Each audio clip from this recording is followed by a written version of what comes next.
Okay, so let's focus now on new coding. Let's get back to the actual goal of this stream. Here it was actually a nice warm-up because we did from almost from scratch a plot.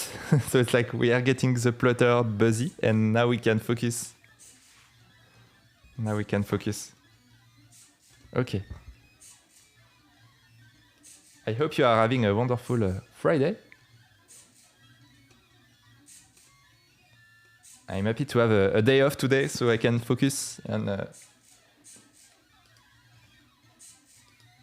on exploring more ideas. Well, I have a lot of collaboration to continue, which I'm not going to stream, but I actually challenge myself to try to stream the whole process of Plottable Area, the second sequel of this Plottable Area generators that I want to do. It's like my long-term project, as I introduced in the beginning of the stream. And yeah, we will do this medieval. So last time, I think I should have a cursor somewhere. Like I should have a progress bar that tracks at which percent we are at completing that new generator. But I think right now we are only at 4%. Because we only have made one item, like the belfry tower. And I want to, well, I will have a mountain, I will have everything. At the end, we will put all back together, but I want to develop a lot of objects. Okay, maybe we should actually write it down somewhere if we want to make a roadmap, but I'm not there yet. Anyway, for today, I want to do a trebuchet. So we will look a lot into what is a trebuchet, how does it work. But I guess I already have some photos.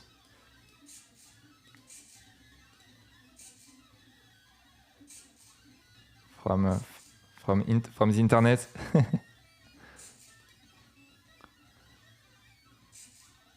And obviously, like in terms of scale, it's going to be very small. It's going to be a bunch of strokes. It needs to fit in a very small setup, in a very small plot.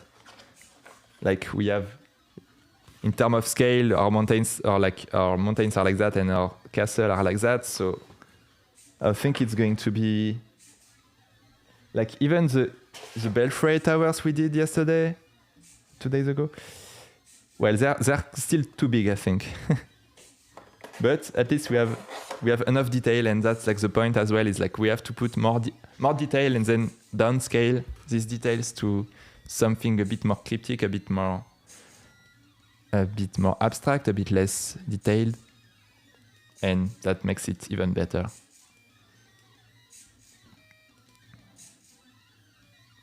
So let's get started. We will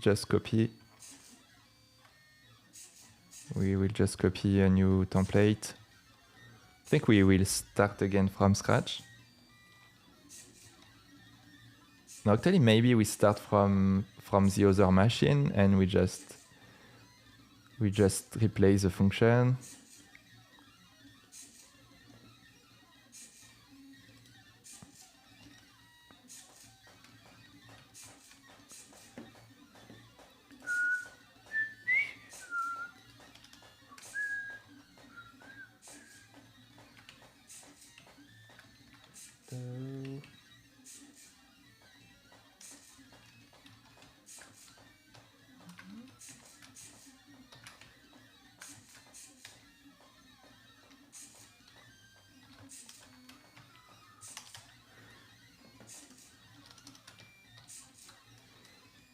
Okay, so that was yesterday.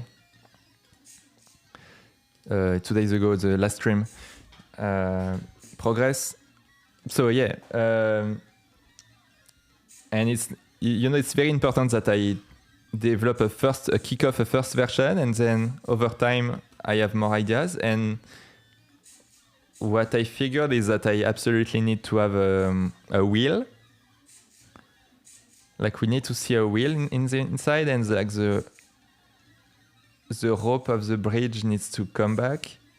And I think the rope should not go that far. So yeah, a lot of stuff to improve.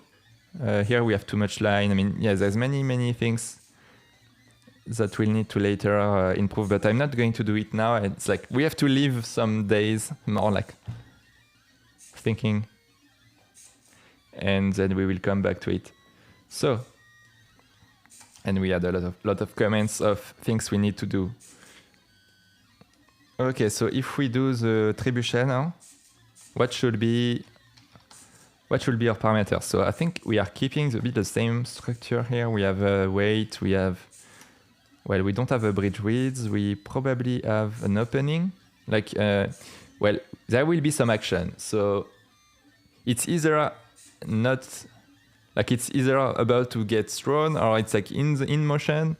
So I think we have like a percentage here, which is like the, I don't know, like the, we should animate. We should make an animation. We should actually make a plot loop, by the way. Like try to make it very realistic would be very cool. So, motion percent maybe. I think we'll call that action. And Y flip. Why is it still here? I'm not even sure this is a good idea, by the way.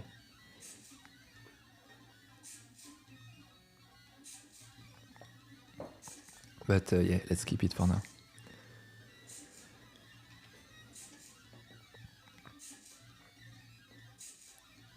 So I think we can kill these ideas here.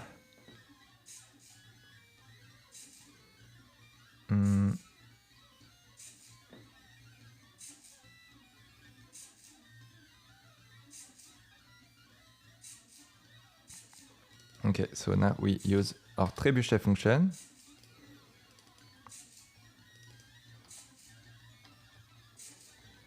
Action. You know what I want to do is like actually animate, like the line is actually an animation and we just have 4 lines. So it's like the X is going to be here. But that means we need a stable RNG. We need a stable RNG for each line. So we need to reverse Y and X.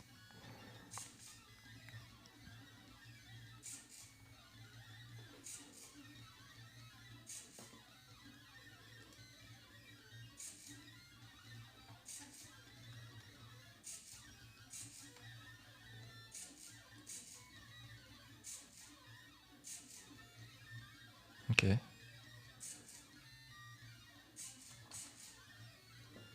And action is X divided by, I don't know, no, it's not X.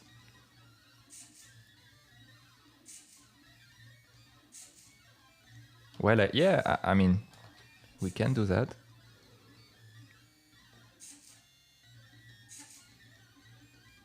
But not really.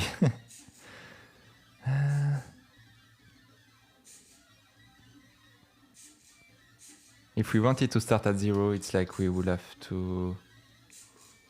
Oh, what is that?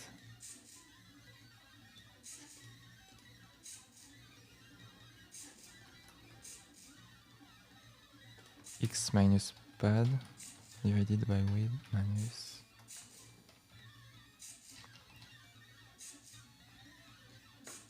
Okay.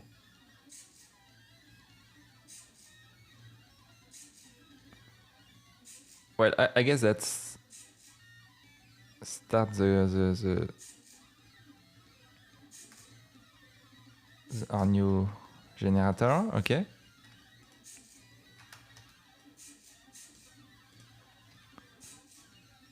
Oh yeah, just the RNG should be static for each line. So I guess we can just cheat it like that. Use Y, which is stable here. All right, so how do we start our trebuchet now? Okay, well, let's just make a dumb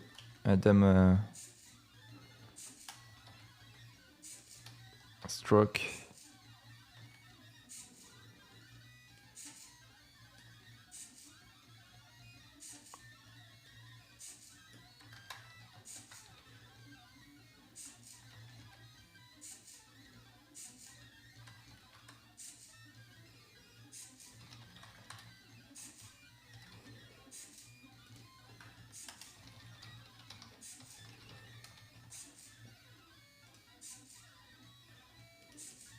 Okay, I'm just debugging and it seems to work. Okay, my action is like it's from 0 to 1, more or less.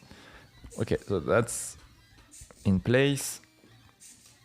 Now we just need to develop it. So let's try to focus. I'm going to be as much productive as I can, but I think I just need a basic diagram of a trebuchet first. Put it somewhere and then I will focus. So the goal is there is wheels, right? Like there is, I know there's like a weight, a counterweight. But people are loading it, right? No, people are like, does it need to have a wheel or not? Because here sometimes you have a wheel.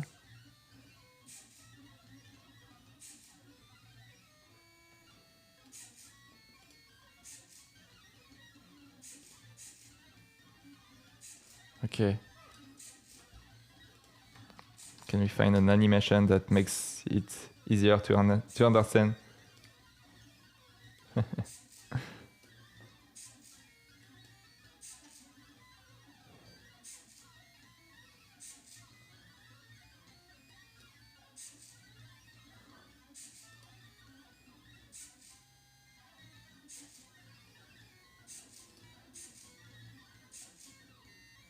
Okay.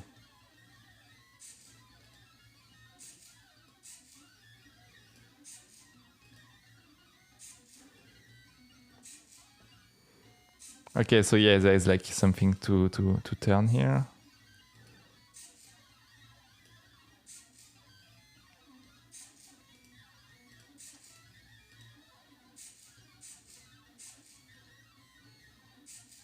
Okay, so it's like there's something to cut.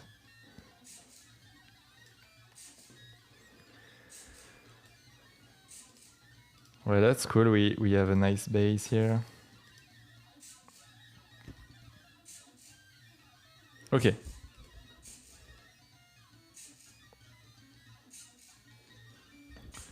Just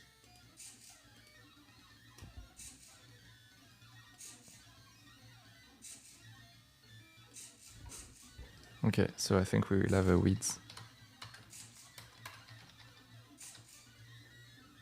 like that.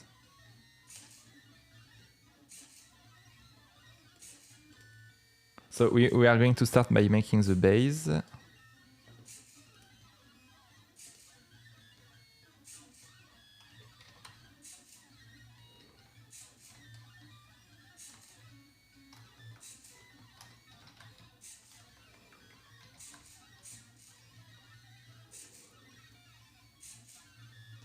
I'm trying to think how to do it. Like the weight.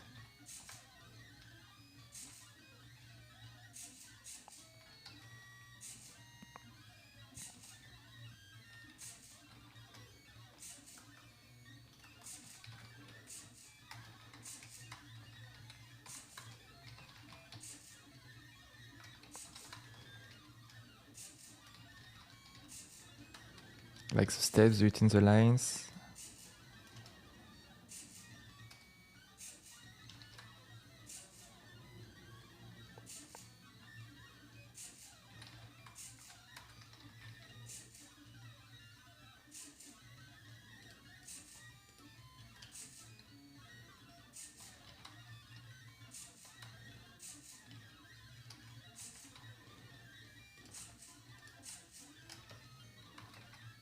Okay, I think we will always have this kind of patterns.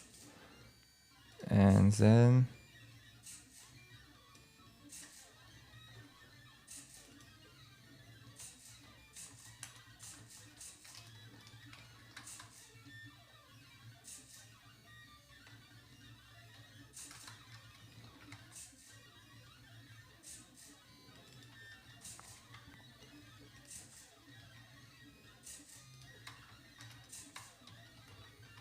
I think we shouldn't call that X. It should be like L.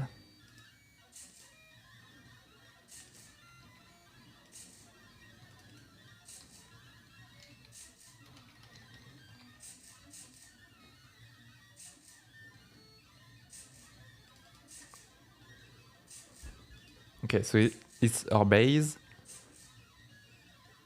Now I wonder if my base, like all my planks should be the same size, I guess. So yeah, let's try to do it like that.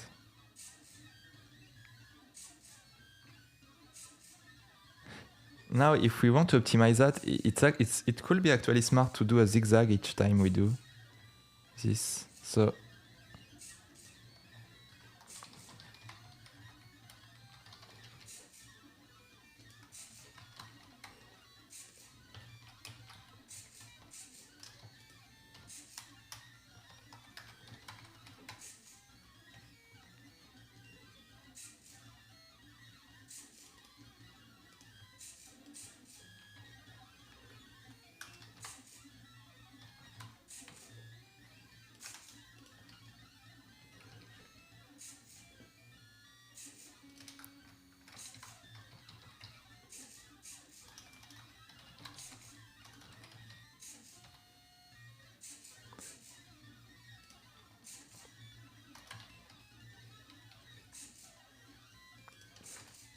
okay, and now what I can see is we have a structure that is static, but maybe we will randomly change the width, like the I have to determine like what is the rule to like this center here, like we have a few points, this one. Seems like it's always half. Like we have the main axis, like the axis of that line. We have a center here. I think we have to respect some ratio. But possibly the length can change. Or the weight, like the height, but then it's like the ratio is respected. Wow, and sometimes it's doing a weird...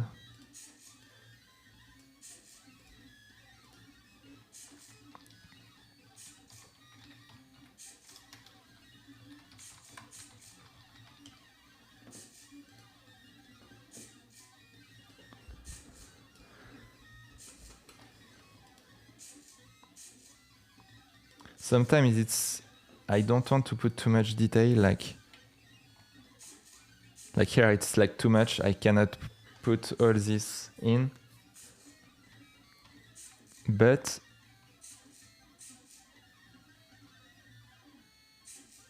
maybe, you know, like this, just simple idea is enough for me, maybe.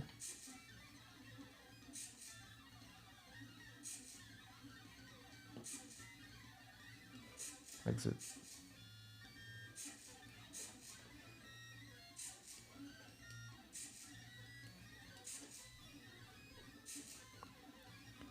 At the same time, I actually love this one.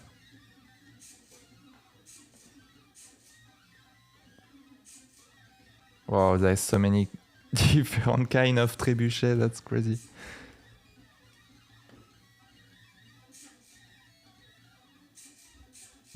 That's actually amazing.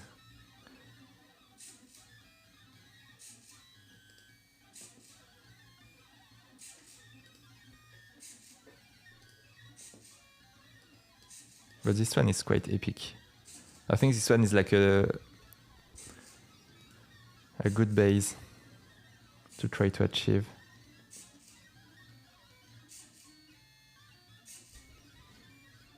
I like the fact there is like a lot of sticks versus some are much more basic.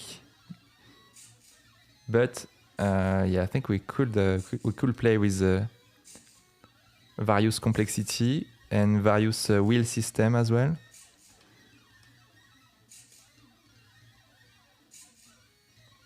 Then the basics is always the same. Yeah, like there's like counterweight and like this rope. And if we put it in action, it's like, yeah, we'll have to make the rope as well. Okay, we'll try to, like there's like the payload stuff, like the sling.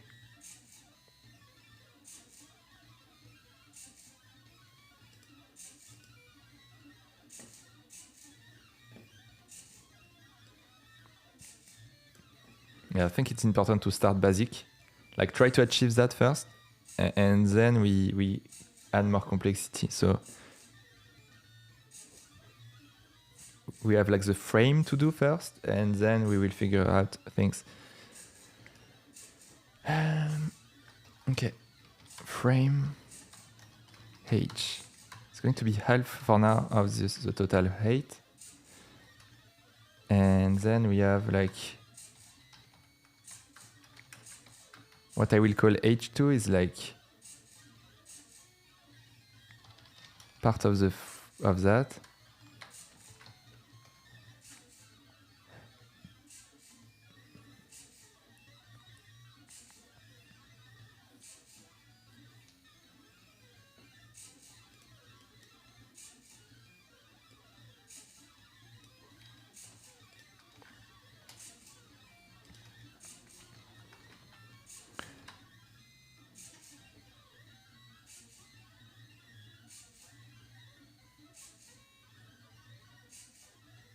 Okay, I'm trying to think.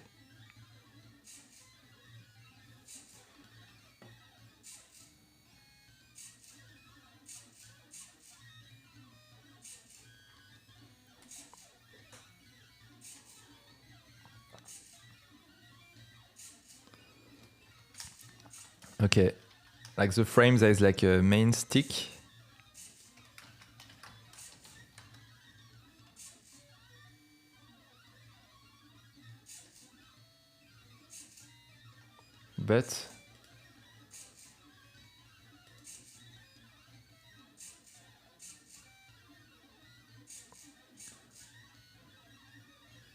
But it's not always the case. Oh yeah, I think it is. Okay, let's assume we always have this main stick, whatever we call it.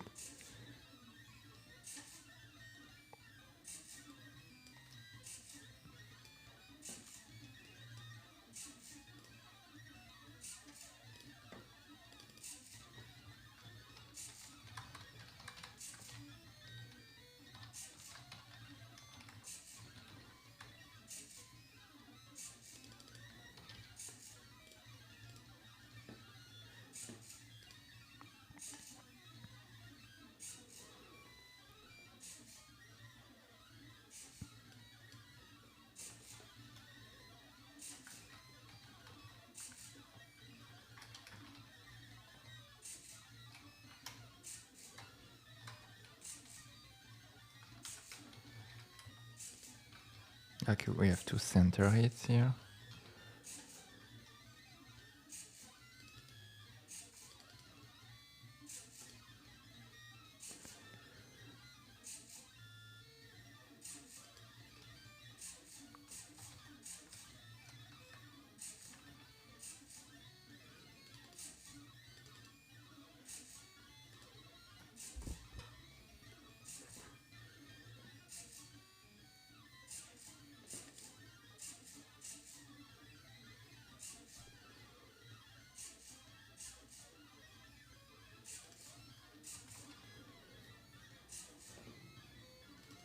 Okay, let's kill this padding. I don't like this padding at all here. We have some padding here.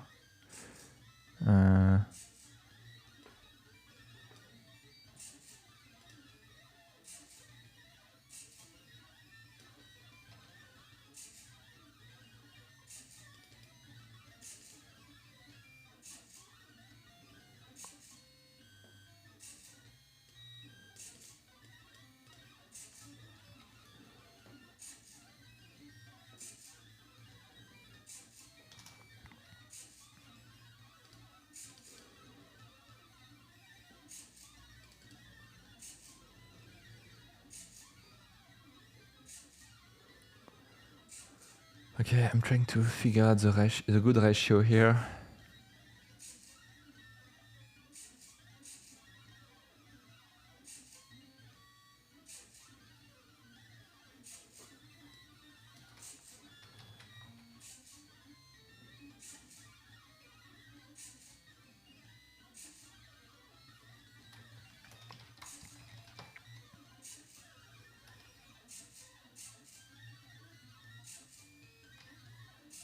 So we have the pivot. It's going to be positioned at exactly that.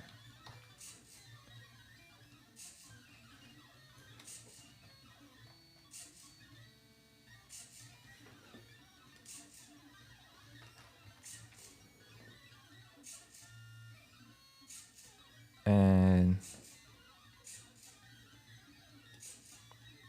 so, okay, yeah, here we need a bunch of extra sticks that will make the structure.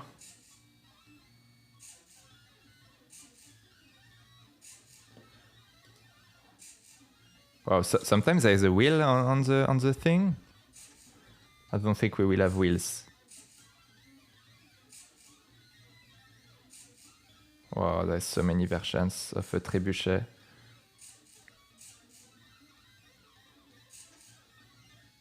Okay. I will introduce a concept of extra. Yeah, I don't know how to call it. Like the structure.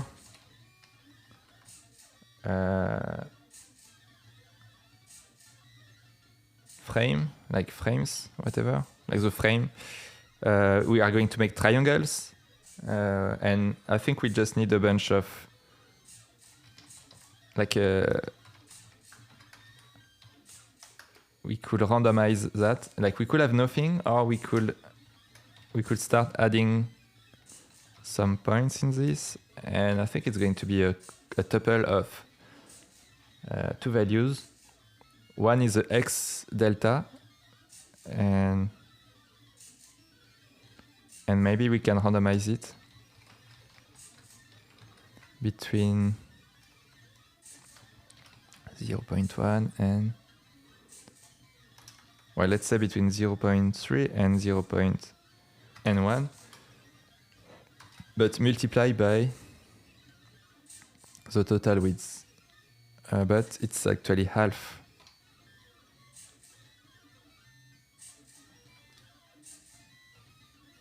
So yeah, I think we can do that. And then the height is going to be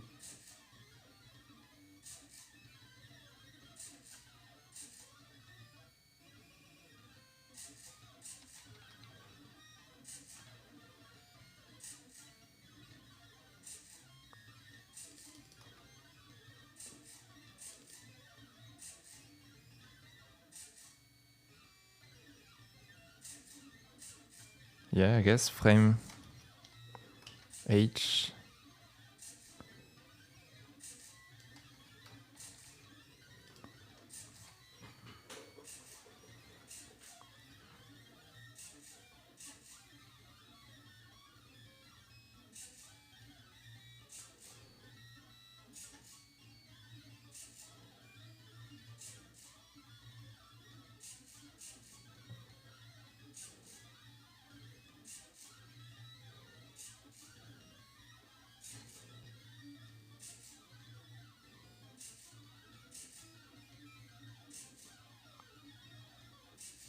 Just answering a message, I will be back.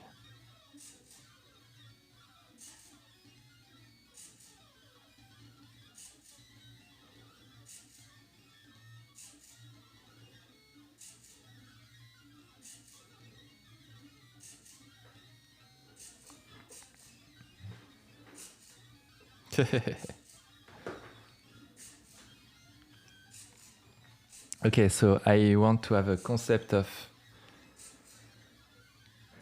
like the frame can be more or less complex, and I want to define randomly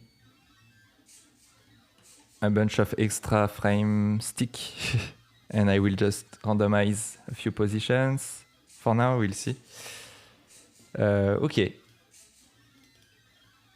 So the idea will be right now. It's pretty much the basics. It's pretty much the base. I don't have a lot of things yet, but I want to actually animate Trebuchet in action. So on X we will animate it, and on Y it will be different variants. So yeah, we will see.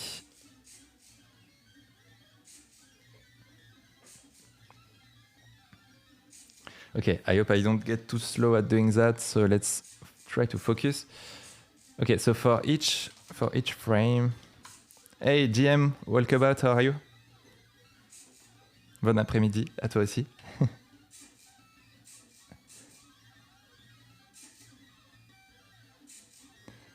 Okay, Copilot, GitHub Copilot, like suggesting me a lot of things that I don't think I want. It's still trying. It's like very insisting on committing that code in, but nope, not taking that. Hey Genlight, how are you? Is this you? I just talked to you on Slack. Yeah, so just to put back in perspective, my goal is to make plottable area medieval areas, and it's going to be this kind of A4 plot with like a lot of objects and mountains with like sky, reflection on the sea. It's like a sunset setup. But there will be like like a battle between castles. So I will have like a lot of primitives to develop, and the point is all these objects are actually very tiny on the mountains. So I cannot put a lot of detail, and I have to focus, okay, what is very relevant to put in. Possibly I have too much detail here, and then I will have to downgrade some details. But yeah, it's actually quite funny to try to to make a siege, yes. Yeah, I think that's gonna be the hardest part for me at the end, is like how to compose a scene out of all of these objects.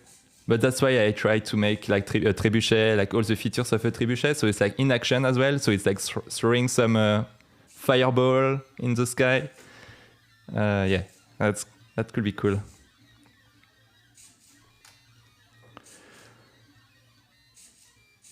Okay, so here we have dx dy. And yeah, I think I just want to keep that same code idea, which like doubles, like the lines are like actually multiple lines are stacked on top of each other. Oh, I could even randomize a bit the lines, so it's not perfectly aligned, but yeah, that's for another time. And at the same time, I'm always plotting. So like the plotter is occupied by something we kickstart at the beginning of our stream. Just played with a Perlin noise.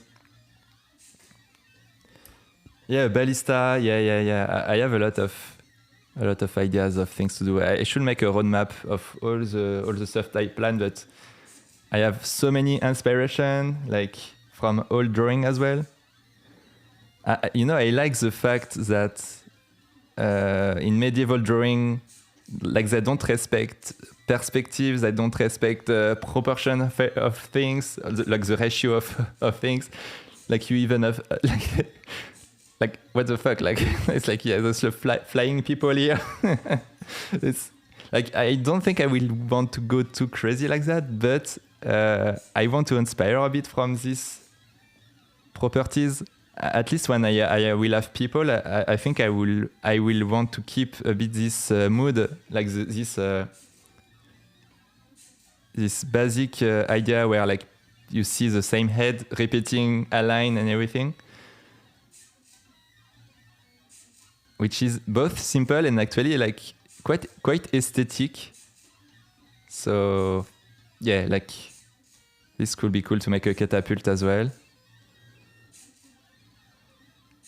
Like a simple, if there's like archer, there definitely need to be a lot of archer in the castle with a lot of arrows in the sky. But yeah, you can see a bit all my all the drawing I have kept as inspiration. And yeah, like, I don't know what kind of boats there will be, but I like this idea where you have animal head on the boat top.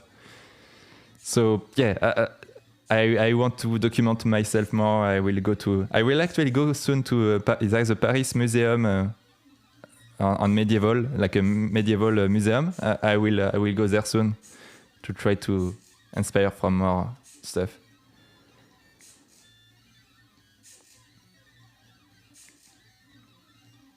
Yeah. It's like the way to do clouds is like so fascinating. All the possible ways you can hatch, or like all the etching, like all the past the drawings from the 18th centuries, the 15th centuries.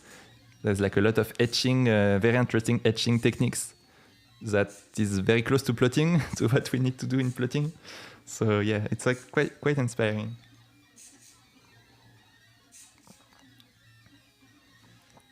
Okay, so I think I want to do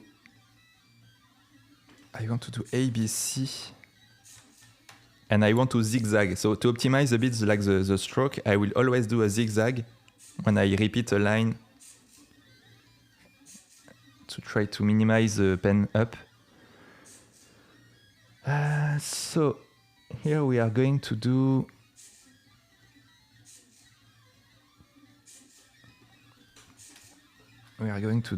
origin minus. Thanks for the follow. The notification surprised me because I thought it was not working anymore, but okay, cool.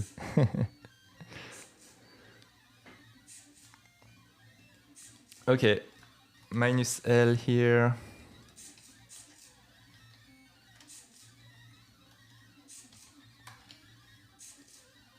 So here it's actually minus dx. Okay, so here I'm just doing a triangle to make a structure. So I think that should work. ABC. And then on the other side we reverse. Okay, go. All right, so oh yeah, I have pushed only one. Why is this randomized? I thought my RNG was the same. Oh no, okay. I must have messed up something. Oh yeah, okay. I want the RNG to be static, to be the same for a line. So yeah, if we do a stable animation, like we will have 6 frames of the motion. So just to give to actually be able to test that, like one parameter, like all the parameters are static, and one just like the frame parameter is changed, and we can see if it properly works. So I will have the pivot point. Let me check actually. Should we? There will always be at least one triangle.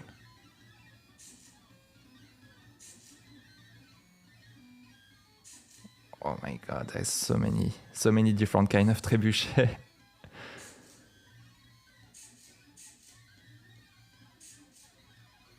So in the past you did a similar experiment making a trebuchet. That's cool. I saw your image. That's very cool.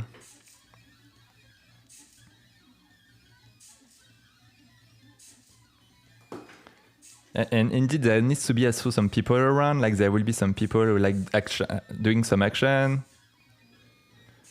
I think I will have to not forget about the wheel.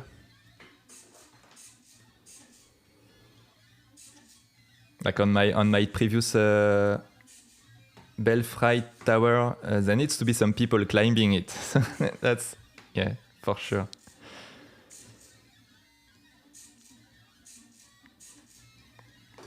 Okay, let's see.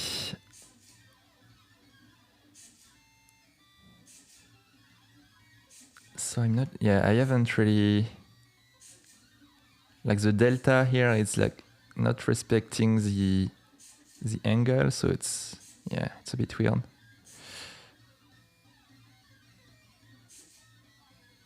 Well, we are not going to be too perfectionist for now. Okay, I will randomly put one, like put more of that. So it's like 4.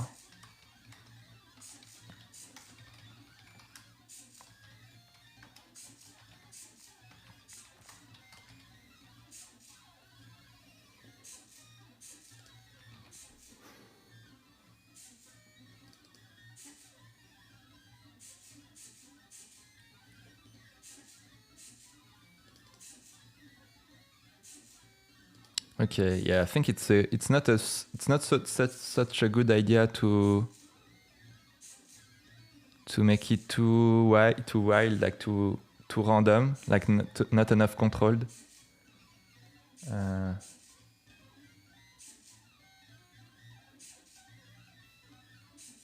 Okay.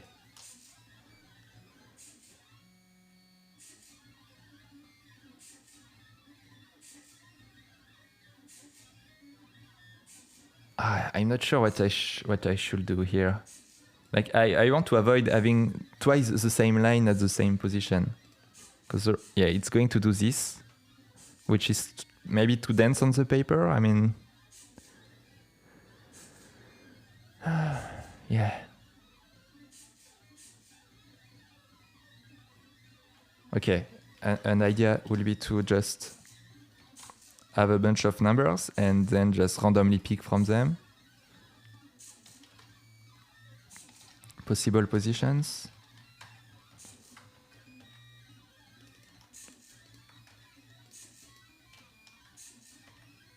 And it's like, okay, it's like 0.3, 0.5, 0.7, and 1. And then we just, okay, we mutate that. We pick one each time, so it's like, I don't know how to do that in Rust.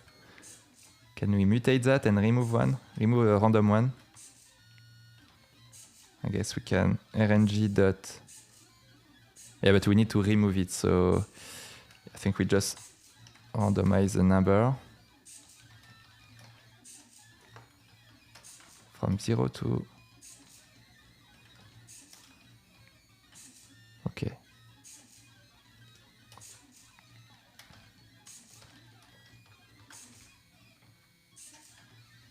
Okay, I think we can generalize here. This code is the same.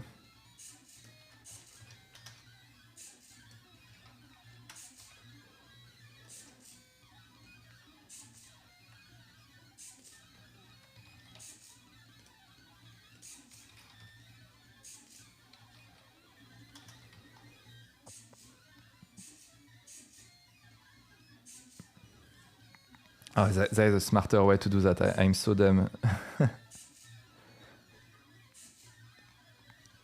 Okay, there's a better way. It's like indexes. We just do from 0 to possible position. Then we shuffle that.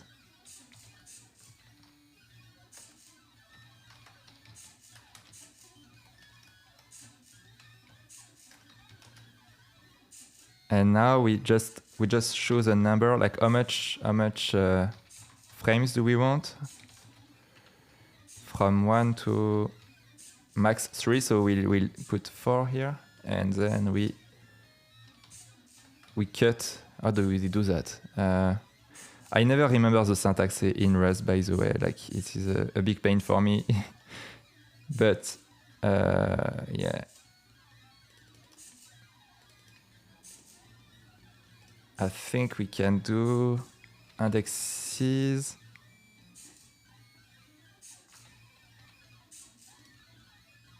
Wow, this autocomplete is like, okay, world map. What?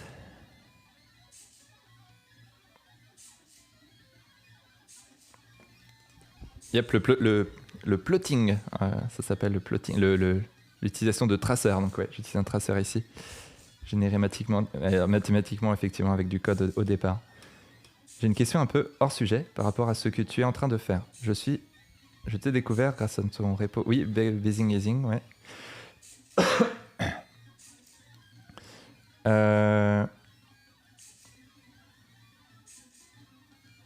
Pas de souci.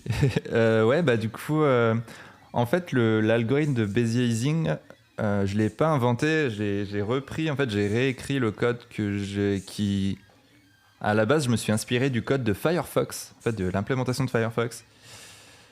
Mais je sais pas, ouais. Enfin, après, du coup, je l'ai pas forcément documenté aussi bien que ça, quoi, du coup. Mais en plus, elle est en 2 parties. Enfin, il y a 2 optimisations dans ce truc, ouais. C'est assez vieux là, ça remonte.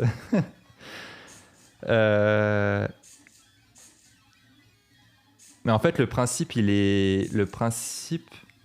Donc après, il y a déjà la fonction de Bézier, l'implémentation de Bézier. Et en fait, c'est une fonction. En fait, tu peux calculer pour un point donné, pour un pourcentage donné de la courbe Bézier, tu peux calculer un point X et Y. Et toute la problématique du Bézier Easing, c'est de trouver quel est le Y pour un X donné. Donc c'est pour ça qu'il y a une recherche dichotomique en fait. C'est comme ça que fonctionne cette fonction. Donc après, en fait, tu as une partie qui est la courbe de Bézier, la fonction de Bézier qui est assez standard. Enfin, il y a une formule quoi, pour comment implémenter, comment interpoler les points de la courbe avec les poignées. Et du coup, à partir du moment où tu as cette fonction-là qui, pour un pourcentage donné, te donne un X et Y donné, c'est assez simple de faire une recherche dichotomique.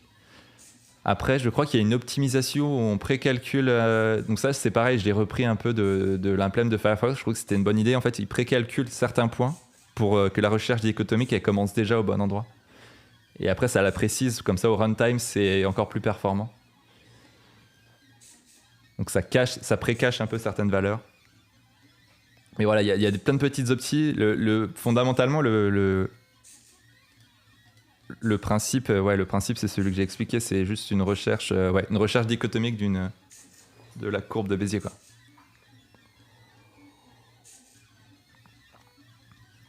Ok.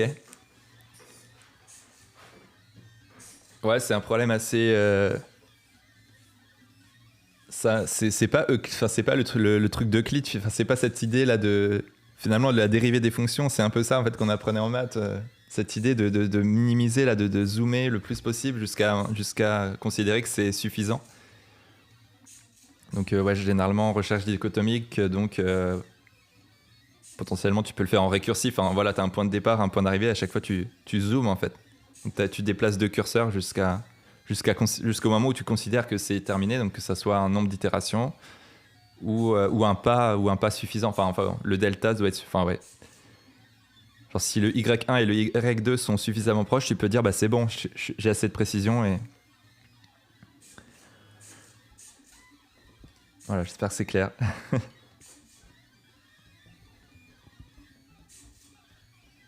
En tout cas, bienvenue sur mon stream.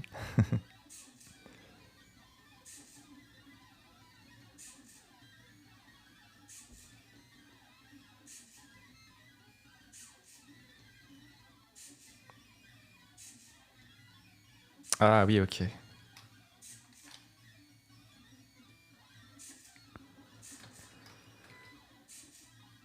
Collect. Okay. Indexes. So I have indexes, I collect them. Okay, why is it?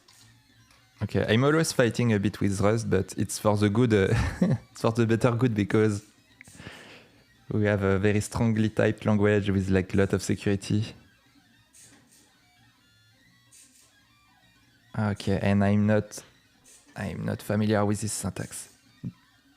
Oula, qu'est-ce que je viens de faire? Pourquoi la lumière s'éteint?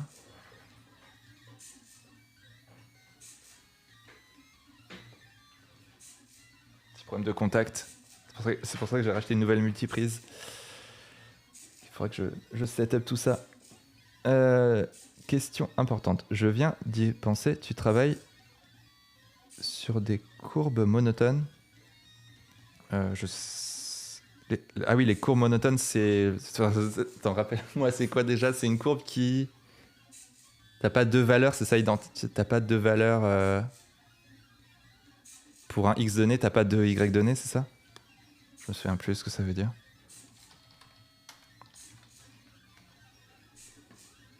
Ok, ouais, c'est bien ça.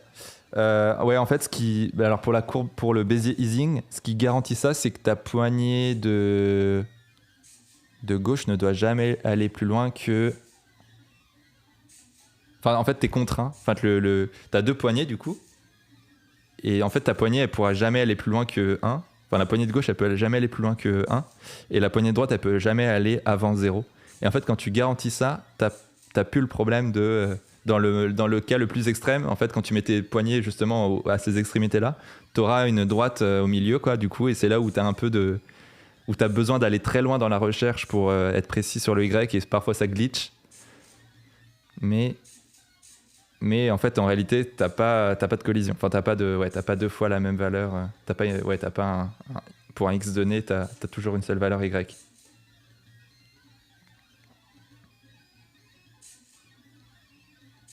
Après, par contre, ça peut monter et descendre. Enfin, oui, en fait, si ton... Pareil, en fait, si ta poignée, elle va plus haut que 1... Alors, en x c'est complètement interdit de sortir du 0,1 finalement, tout simplement. De sortir du 0,1 en x, ça c'est interdit pour le Bézier. Par contre, tu peux aller très loin en hauteur et du coup faire des courbes très très hautes. Donc sur le Y, dès que tu dépasses 0,1, tu vas avoir un effet de retour en fait. Genre le truc si tu veux faire un effet de rebondissement, le truc revient un peu en arrière en fait. C'est là où tu vas vouloir faire ça, quoi.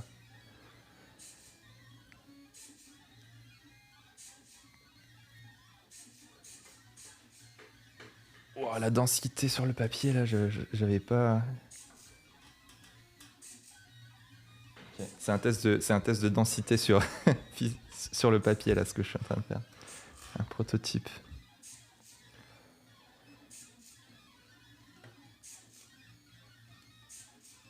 Pourquoi ce truc là est là?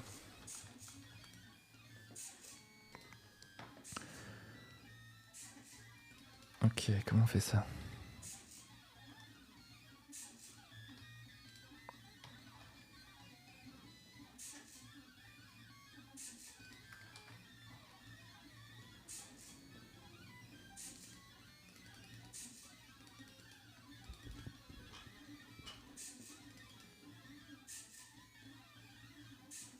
Possible positions.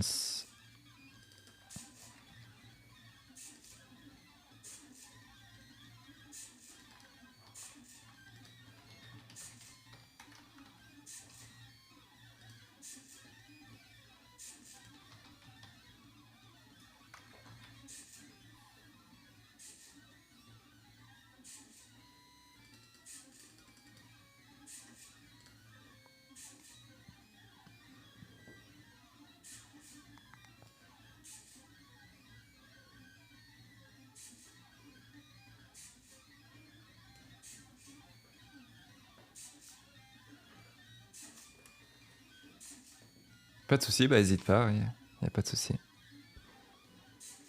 Bon courage à toi pour ton implème.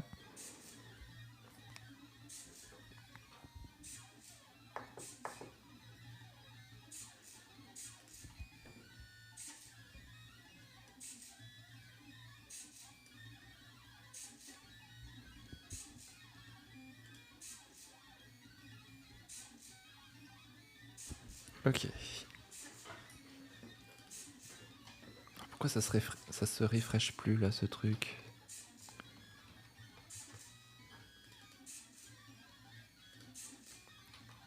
Je dois avoir un truc qui pète là, c'est pas possible. Ah ouais, en fait je devrais faire une boucle qui varie comme la dernière fois là. Une petite boucle. Tac tac tac. Comment on a fait ça? Il faut vraiment que je me fasse une commande à chaque fois là, en ligne de commande. Je réécris tout là. For i in sequence. Tac.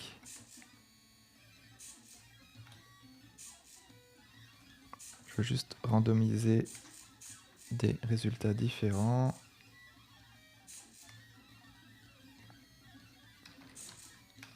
Avec une seed.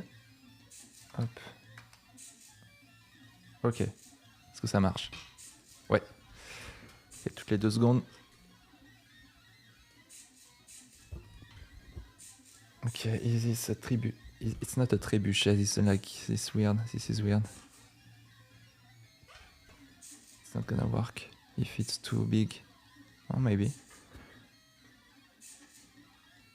Okay, it's too... The height is too big.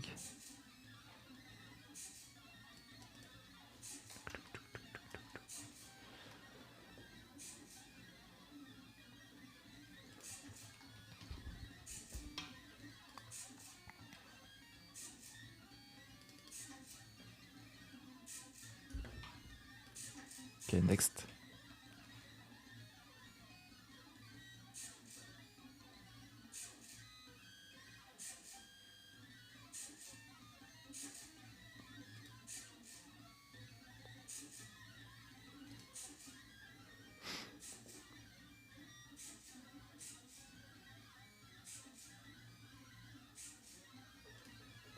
So I think the line width must be smaller. Here.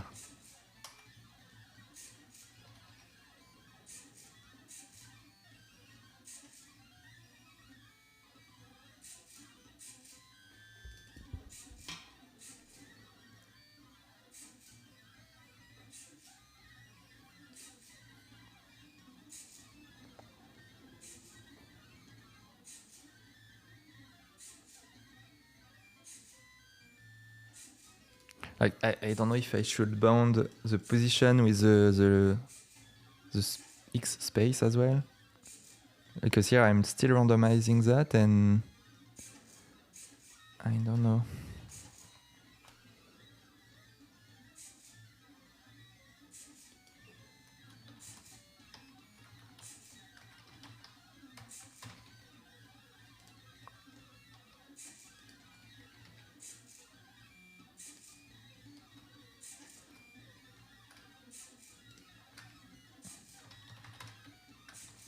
Like if I do that.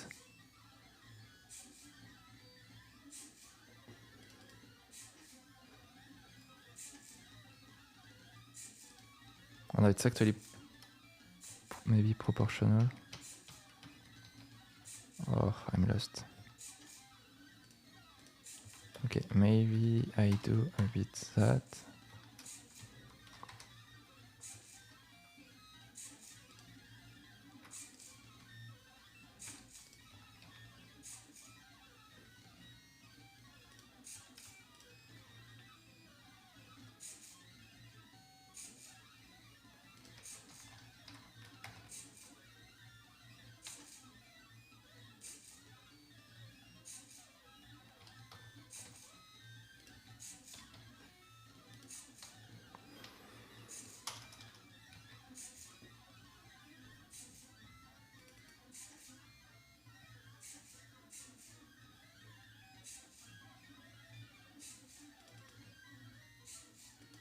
Okay, no, it actually need to cross.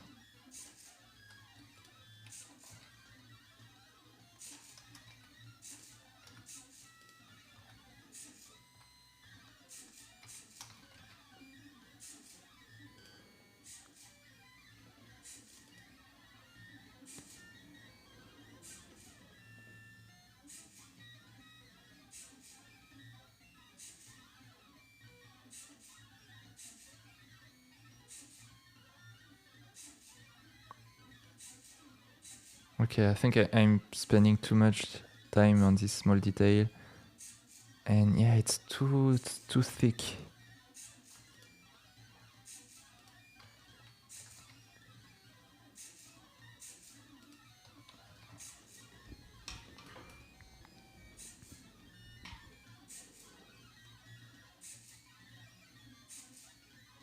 Well, I think it's still important to have this kind of detail so we can have like more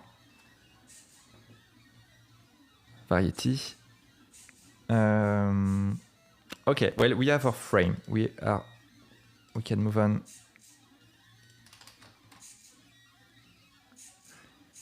Okay, what are the remaining parts we need to build?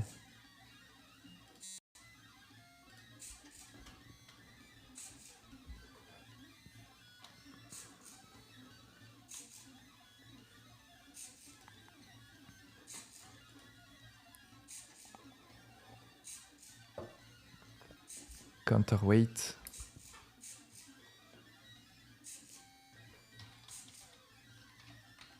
So we have to make the counterweight, we have to make the, what do we call this one? I'm checking the wording, the beam.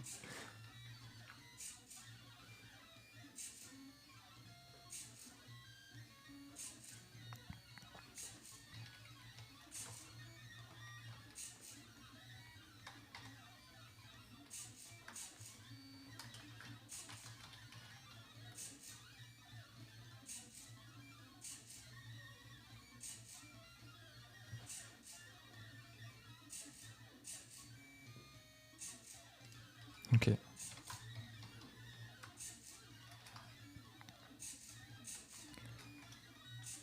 So main length,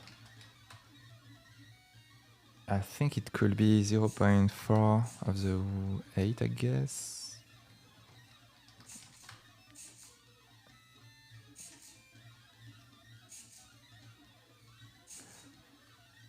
Well, maybe it's actually higher than, because it's going to be here, so yeah, I don't know.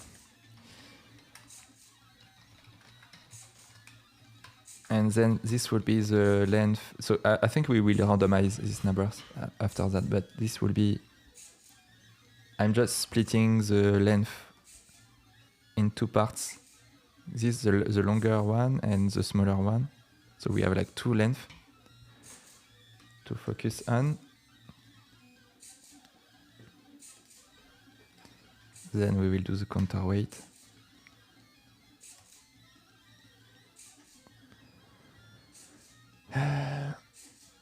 Yeah, that's...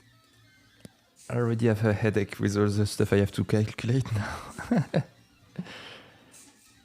We have an angle. Which I'm not even sure what it is, because it depends on the length. Because when it's at 0, the thing is actually on the floor. So it's like the stick.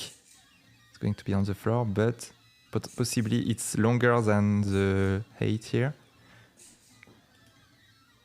So yeah, for now I will hard cut that to something.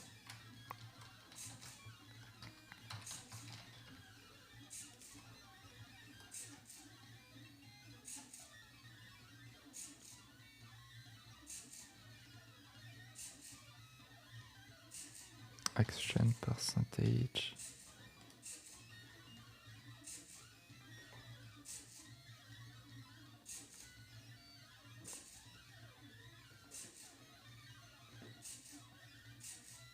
I think it's time to get to look again at the video.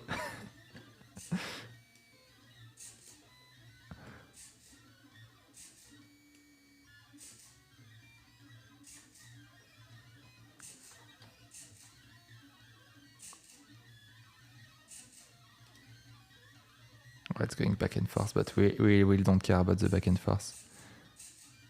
Like worst case is almost, yeah, I think it's vertical.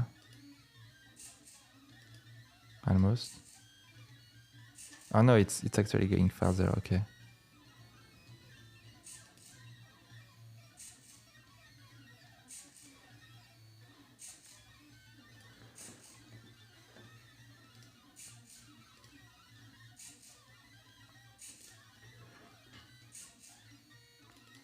Yeah, whatever. I think I'm going to mix between two values here. I'm not sure. I will just invent some numbers here, magic numbers.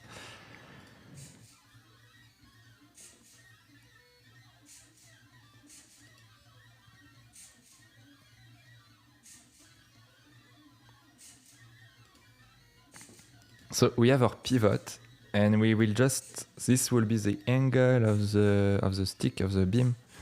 And I'm just going to calculate the two other numbers, two other points. So I think we have like the extremity one and the inner one. So how do we call these positions? I guess we can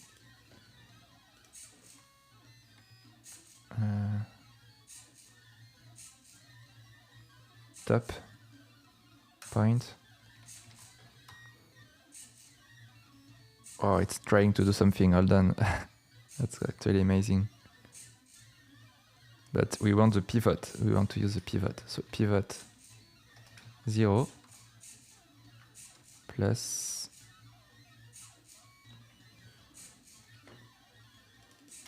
it's already run. Okay, he thought it was in not in radiant. Maybe because I used the numbers here. Copilot is amazing.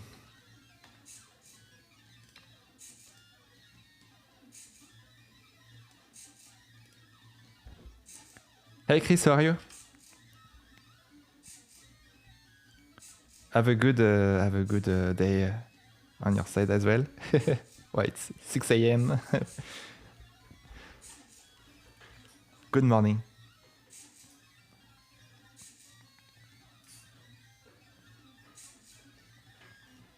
Good morning.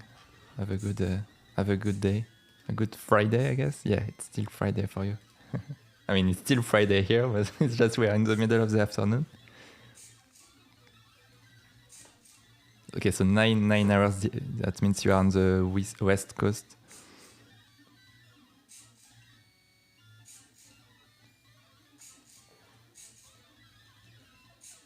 Oh, nice. Mini kit too. Yeah. Yeah, sure. No. Anytime. We can discuss it. Yeah, I want to use it more and more. Recently, I actually used it two weekends ago.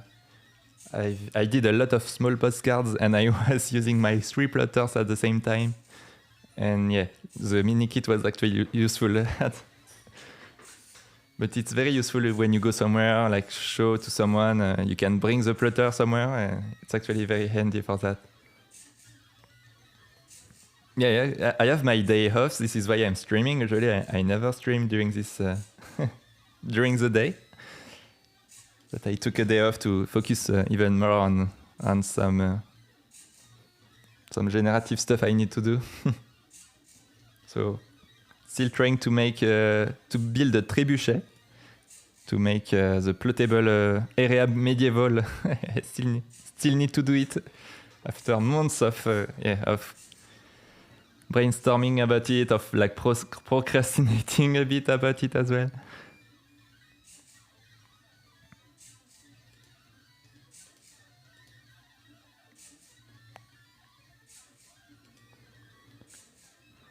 Why is it doing minus? I don't know.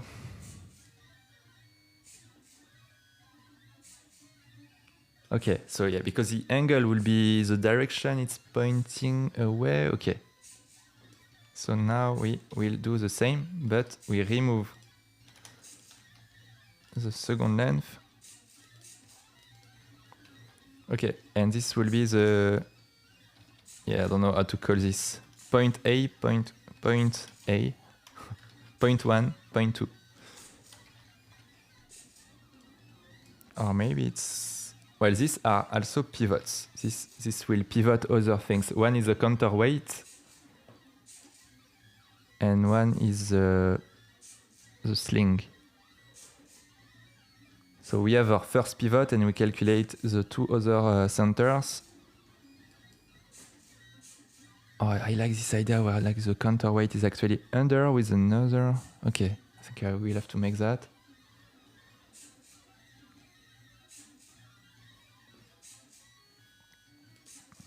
So here we just have the very beginning of the structure. It's actually going to take a lot of space now. Let's try to draw it. I'm a bit wondering how I will do it. Maybe I need to do again another loop to like repeat do a zigzag of lines. So because I want it to be very visible, it's not going to be just one line. I think the one line will be for the small chord, for the small yeah, for whatever.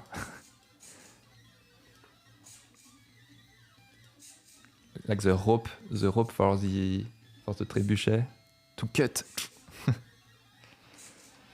Well, I think I'm going too far in details because I'm never going to be able to plot so much detail if it's small. But yeah, we'll see later about this problem. Okay, so I guess we just make a line between the two pivots, even though it can go farther.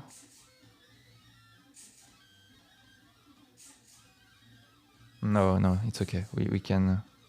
We don't need to go too much into detail here.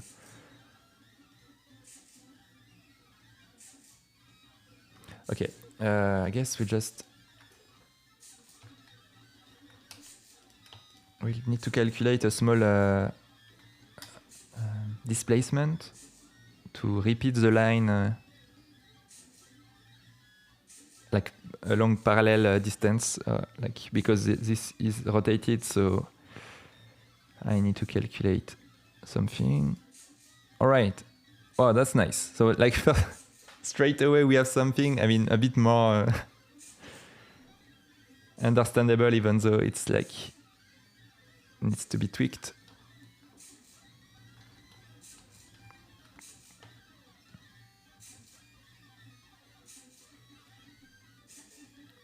Wow, and I wasn't so far in terms of yeah, I just threw two random numbers and it wasn't so bad.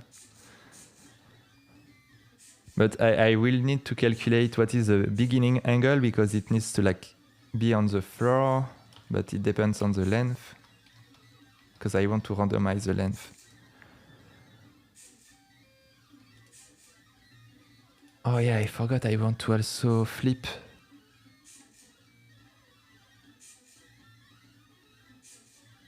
I have a X flip factor. Well, it's supposed to be used here. I don't know what's going on. Okay.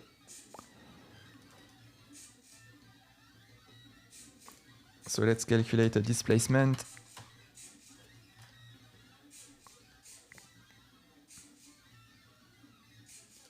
So as we have the angle, we can just, well, I think we can calculate only once the angle cosinus and replace that here. And then I think we can reuse it.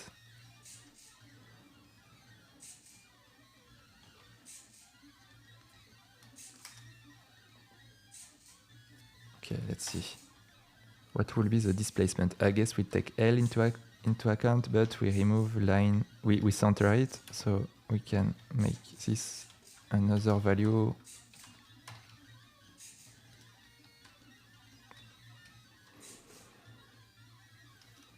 So if it's cosinus sinus, then I think we do minus sinus cosinus, and that's like the parallel lines. So okay, minus sinus multiplied by m. That should be the value where we can just add this up. Okay, nice. So Copilot is super useful for this kind of very basic stuff. All right, nice. Okay, and the length.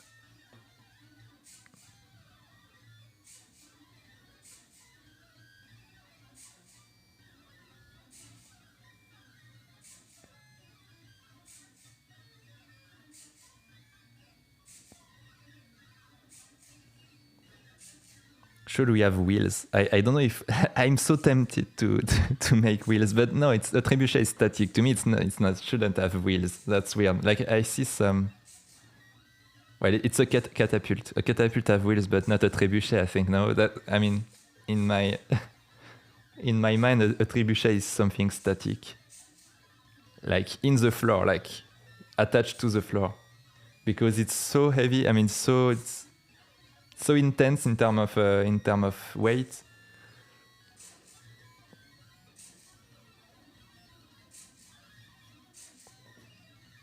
Like, I think it needs to be wider as well.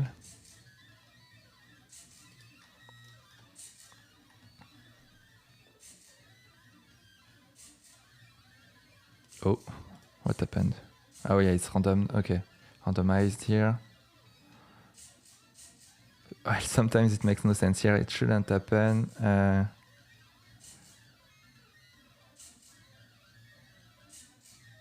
Yeah, I don't know. I think we need to remove one value. Like this makes no sense here.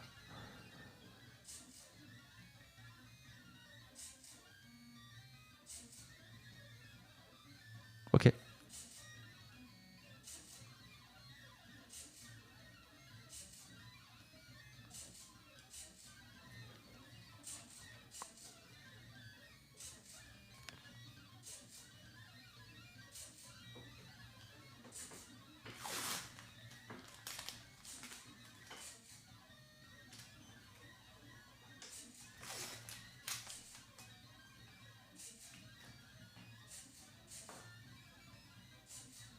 Just forgot to put some.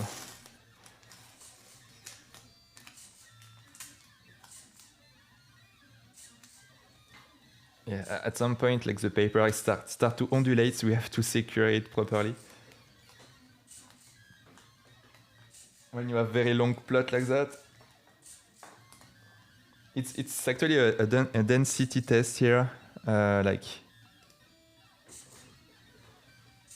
there is a lot of ink, like way too much. Well, I think it's just at the limit. It's actually cool. I don't remember what are the density that I have in my code, but I think it was 5. But then we add up 2 values. So it's probably 10 stroke per millimeter max, like, but like 10 passage, 10 line passage on a given millimeter square, or even lower. Yeah, a very small pixel can be filled by up to 10 times. So that's actually a lot of layers. So yeah, I think there will be a replay anyway, and in the replay you will. I think it's gonna be a cool highlight. Maybe I can publish it somewhere on YouTube, because we coded that in 20 minutes, I think, at the beginning of the stream, to just like kickstart a bit the plot, so I can focus on my trebuchet. Yeah, cool to see it working pretty well and with a lot of sheening effects. So it's Parker Quink ink that I need to refill, because I have almost finished the bottle. But it's one of my preferred black ink. But it's slow, like the worst idea for not water resistant, but lot of sheening effects.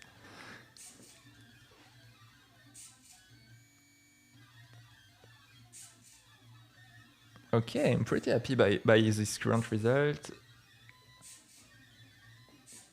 I like this structure sometimes. Like I think we should do that object, but I don't understand how it behaves. Like, is this moving? Yeah, I think it's attached here. So it's probably helping the counterweight. I actually like this shape.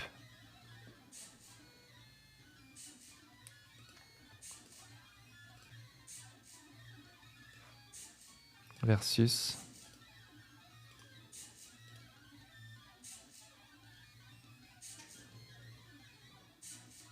Tac. Wow, there's so many different kind of. Oh yeah, this one is like you have to.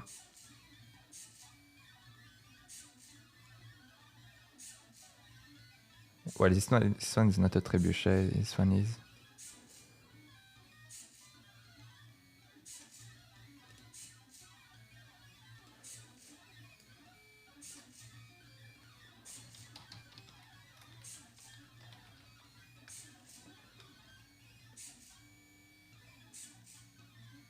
Oh, this one is at in France. It's at Castelnau-la-Chapelle. It's in the department of Lot, le Lot. I actually know this place. Very cool, very cool place in France.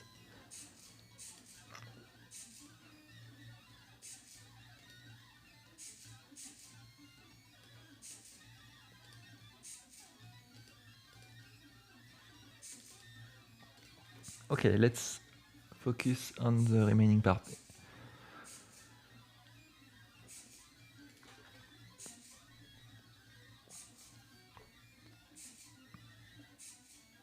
Okay, so counterweight is under pivot to vertically. Let's see if Copilot is going to infer something. Counterweight 8, yeah, why not? Okay. Let's have GitHub Copilot helping me here.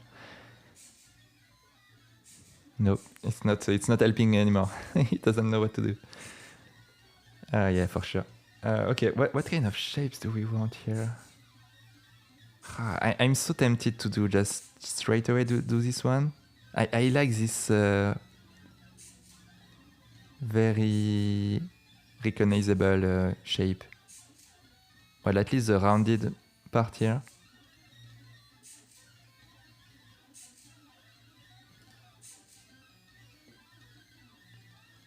This one will work as well. It's a bit more rustic, it's a bit more simple.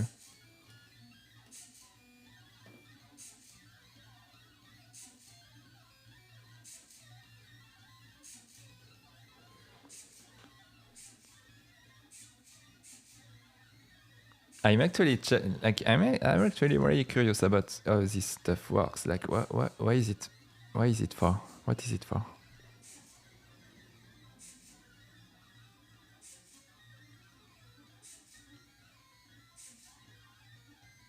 Why do we have this triangle on top? Yeah, I guess to make it more robust maybe here.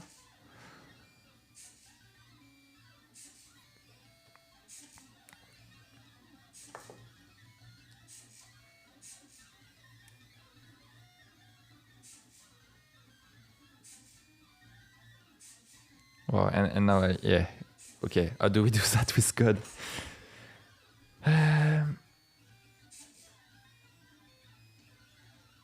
Well, maybe we can do zigzag from like that, and then we have a circle. We use a circle formula.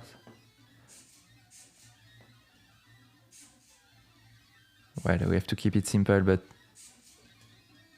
yeah. Well, I think we will first do a square, but then we will figure it out.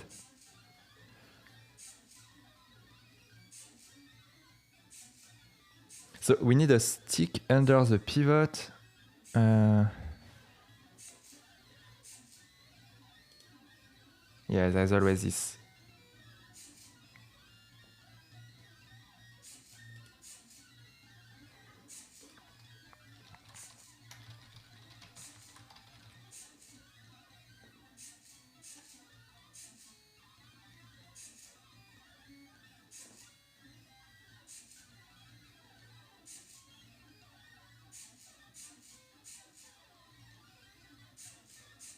I'm copying always the same code. I think I think we could have a helper for sure, but it's okay.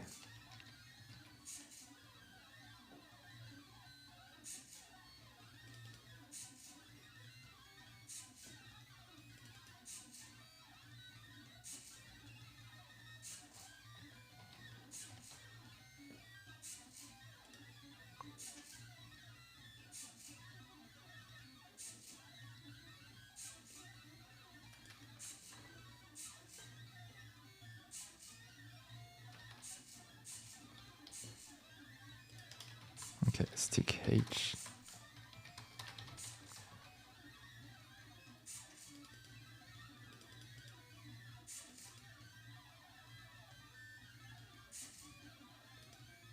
I'm not seeing it yet.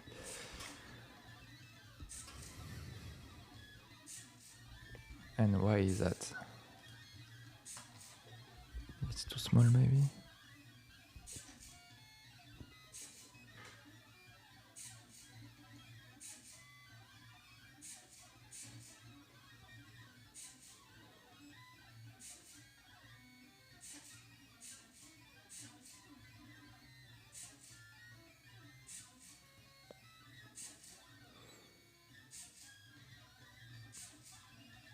I'm confused. A, B, it's pushed here. Oh, it's not pivot. Okay.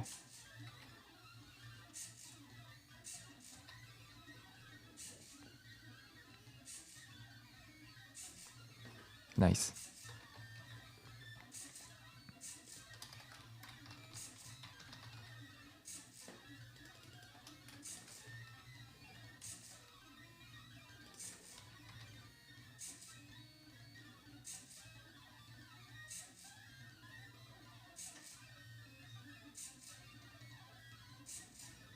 Okay, I'm trying to figure out the formula to make this shape. I think it's an intersection of a circle and a square. No, a demi circle, like a portion of a circle, like a camembert. Okay, I think we can figure it out. But first, I will actually make the square. And then we'll figure it out. And I think if we make a circle, it's going to be centered by half of the stick. And then... Okay, square.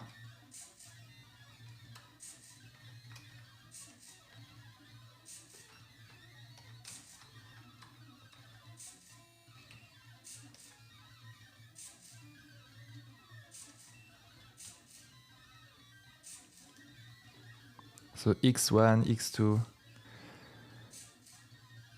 x1, y1, and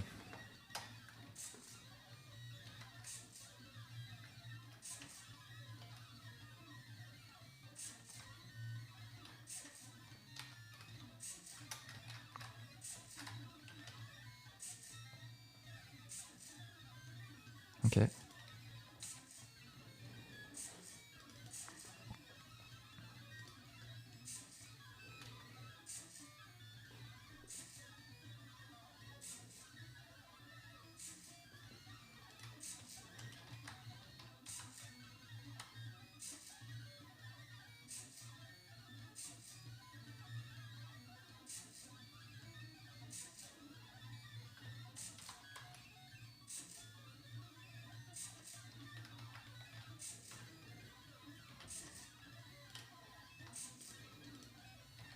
Okay, yes, some interesting stuff here.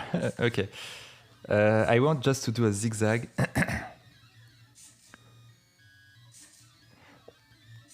So how am I going to do that? Well, I guess we'll do a 2-dimension iteration for x, for each x. Okay, let mat x equal. We start with square 0. Then while x is lower than square 2, which is like the boundaries.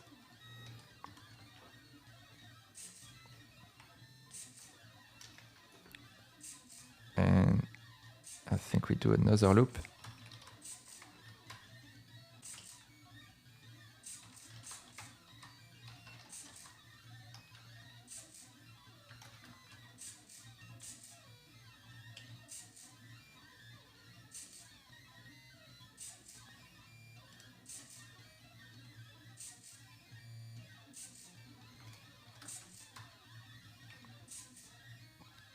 Okay, that's where the fun begins.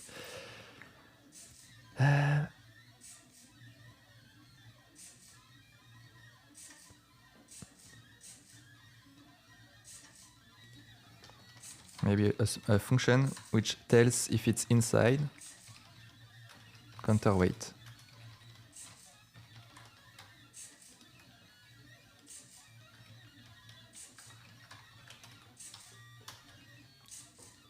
Well, I think we don't need to. We can inline it. We don't need a function. And I think we will always say yes for now, but we'll need to calculate based on that. And then we have to keep the reverse.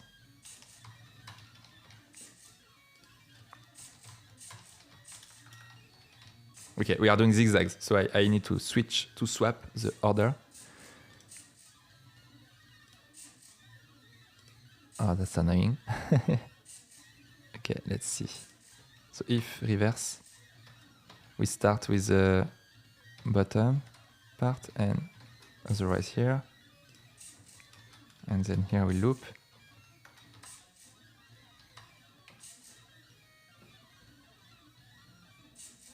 Okay, perfect. So that's where the Copilot is very good at. And it's always making mistakes. So you have to, it's like a small assistant, you have to be super careful when you use such tool, but it's usually pretty fast. Pretty on point.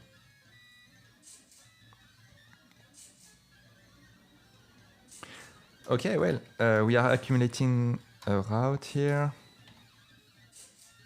And we are going to push it if there is stuff in it.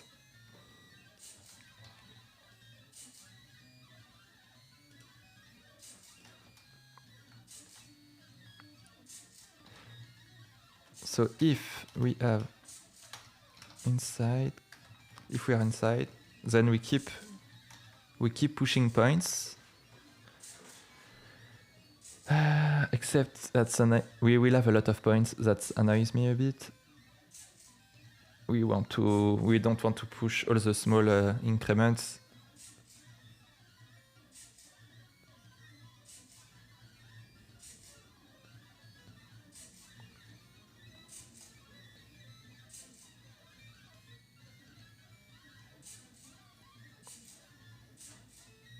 Okay, for now we will, but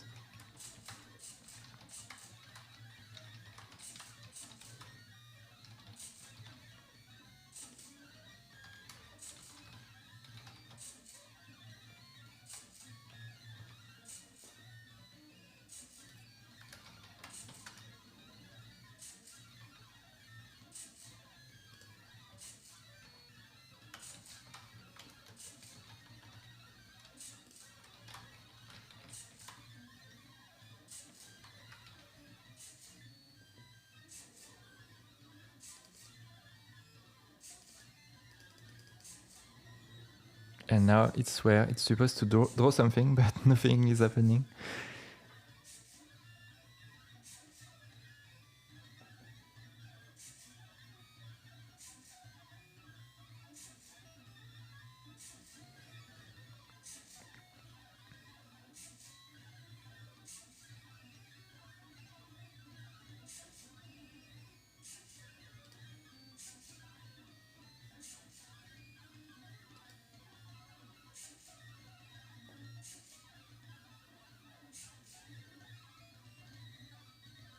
Oh, it's never ending. So I think my logic is broken. So we lower y is going down when we are rev, and when it's lower than that. Okay. Well, I have a loop that never ends for some reason. Oh, okay. I don't know. It was weird. Not refreshing, maybe? Well, that's cool. We have a very massive counterweight that is even touching the floor. Well, we have to adjust a lot of things now, but work in progress. Okay, I guess here we can.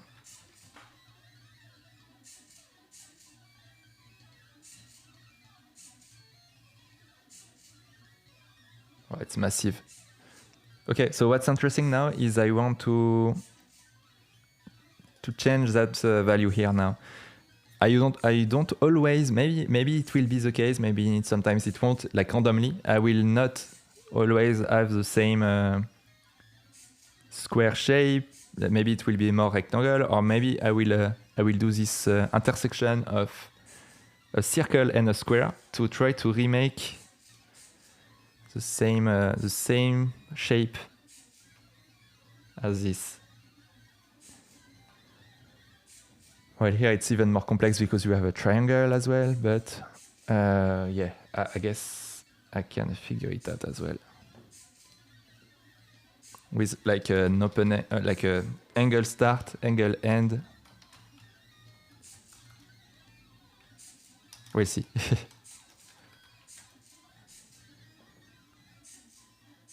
So I am inside the counterweight. We'll have to figure out this formula. So I have defined a center and a radius, and I think I can already calculate the distance between x and the center and calculate the distance. Okay. Now if we are in, okay, we can do that. And that's going to do an intersection between the square and the circle because I'm already iterating over the square. Is this working? Why is it not running? It's not refreshing, so nothing has changed. Okay. D is lower than radius. Maybe our radius is too big. Okay, nice. It starts to appear. So it's very subtle and not very, I mean, it's made of a lot of strokes.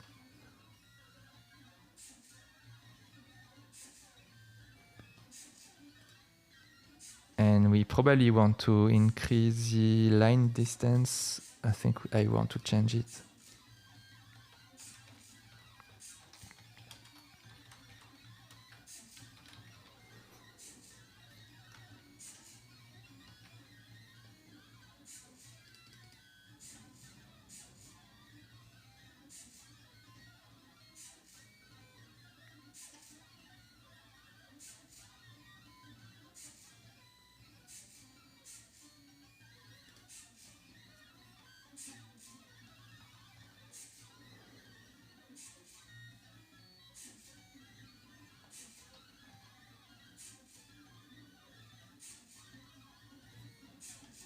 Okay, I think it can be interesting to randomize this value. Maybe from 0 to 1. So we have either a square or we have a square intersected with the circle. And then we'll try to make this angle stuff.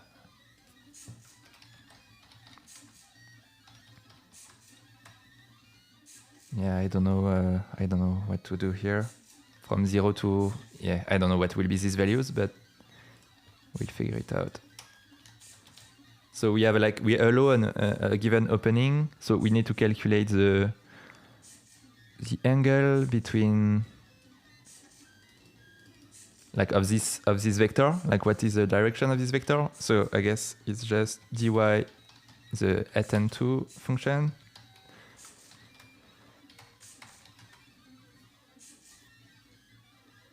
Okay, is inside angle, nice.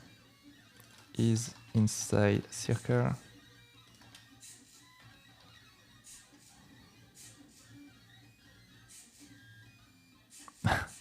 Well, that's not going as expected.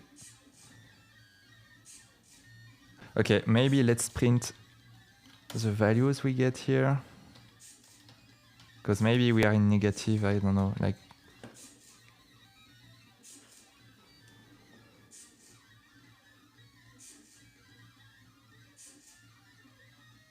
Okay, well, it's between 0 and 2, more or less.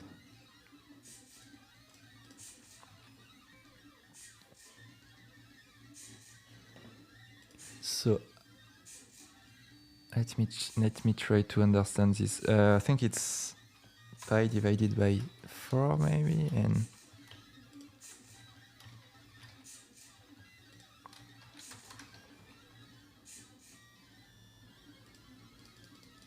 yeah, first time.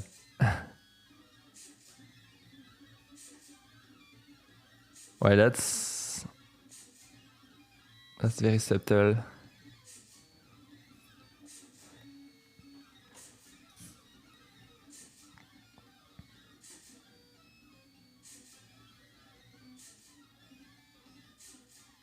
But I like it. And now we can randomize this a bit.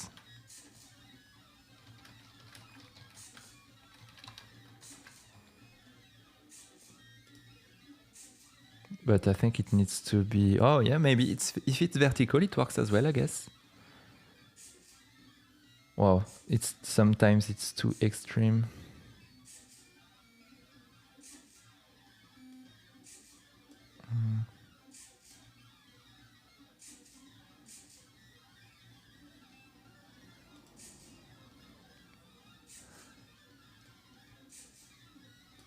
Oh yeah, okay. I think I need to take this into account in the radius, like dy plus.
Oh, okay, when it's too high, we need to lower the stick.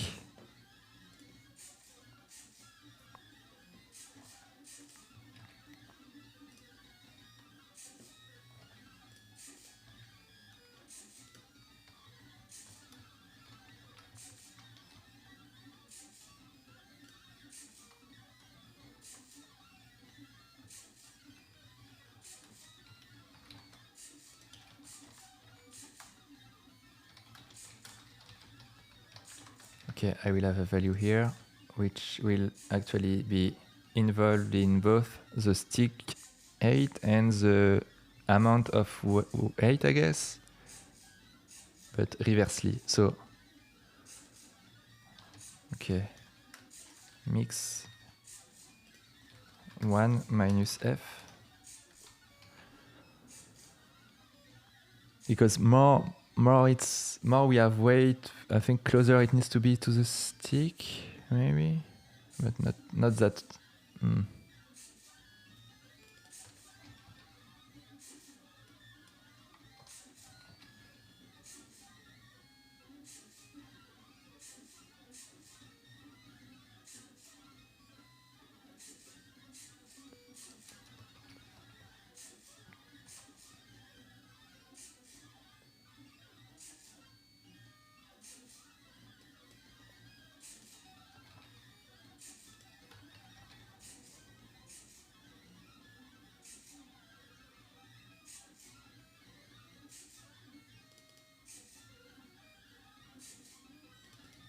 Can it generate just a bit faster here?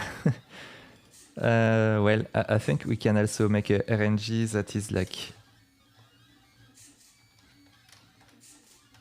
global, and we don't care about the animation stuff for now.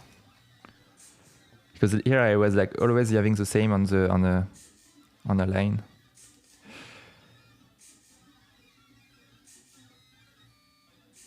Okay, is this like Is this like realistic? Is what I have to always try to answer. I guess it's okay. And yeah, we have some glitch on the, it's just due to the SVG display. It's like making it some sharp angle, but it's actually doing a back and forth.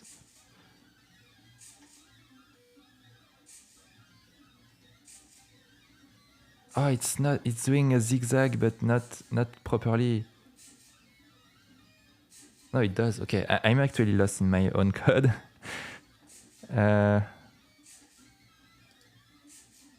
I have to try to zoom.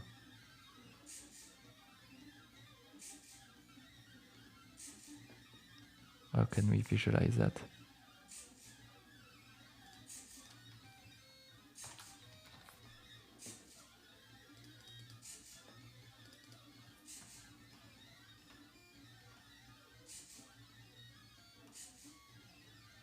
Okay, it's actually cool if it's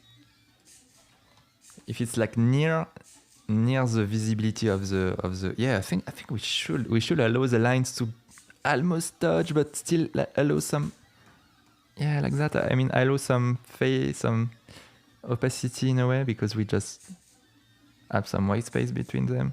So when we will do with the plotter, it's probably not going to do exactly that. We will see. Depends on the ink, on everything. But yeah, I mean, it's still cool to allow that. I think the line dist in general is too. Okay, 0.3. Yeah. Okay, we'll see. I'm going to get some water and I will be back.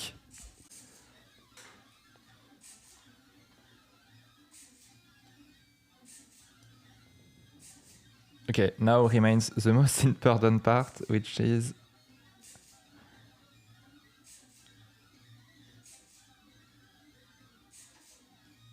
the sling and the payload and everything, and then it needs to be correctly positioned. I don't know if should we hard code all the ratio we put in place? Should we vary that? The length of the stick or whatever, like these values? I'm not sure. I will put a to-do. Should we randomize this?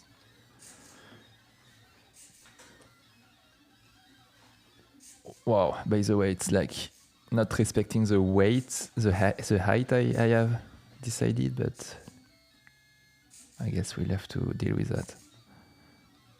Because like the sling is going to move even higher, but well, it's not like what is the height at the end? Like what should be the height? It's like a height base. It's not the exact strictly the boundaries. So I think it's okay, but it's going out of boundaries here. So yeah, we will have to have more padding here.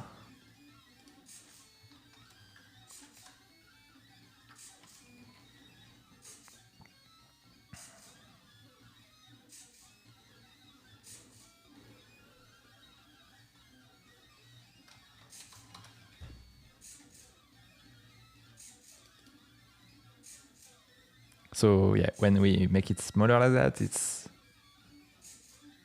revealing more that like it's going to be cool if it's very small as well. Like if it's super small, I think it still works. Oh no, well, it's too small now. Yeah, because the padding is removed. Okay.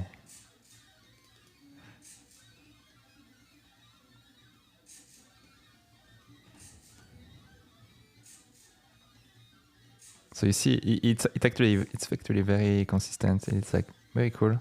A bunch of strokes. But it's like always important to zoom in, look at a closer version, and then we can zoom out.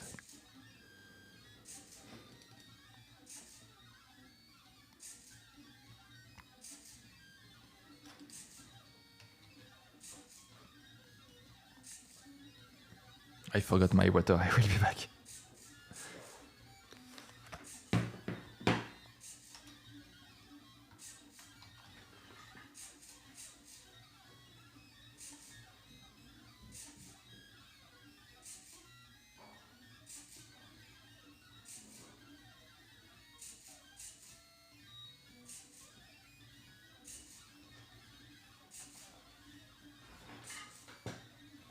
Okay, so now what's going to be important is where is the payload and where is the, like, I think we need to return, this function needs to return where the payload is. Maybe. But like if we have a global scene with like fireball in the air, well, I don't think we can guess from this side.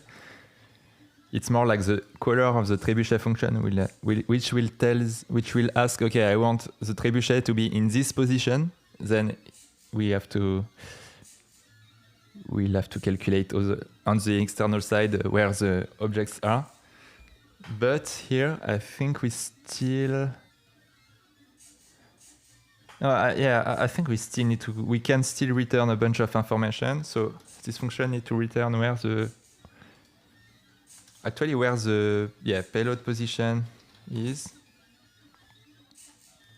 like the end of the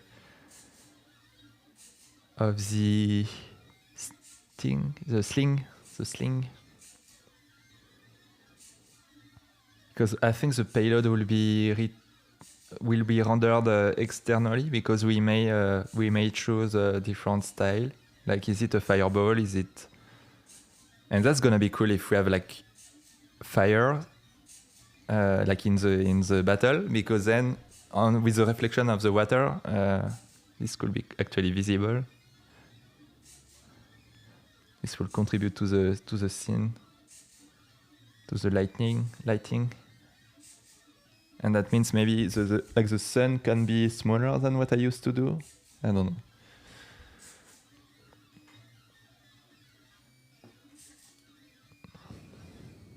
Okay, sling. Let's get some reference again. Okay, I have to also have some chords.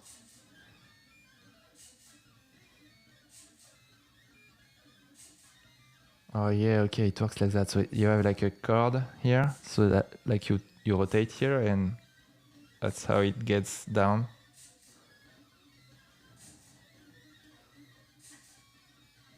So it's actually important that this have like more on the left. It's going more on the left. Oh shit, how I do that?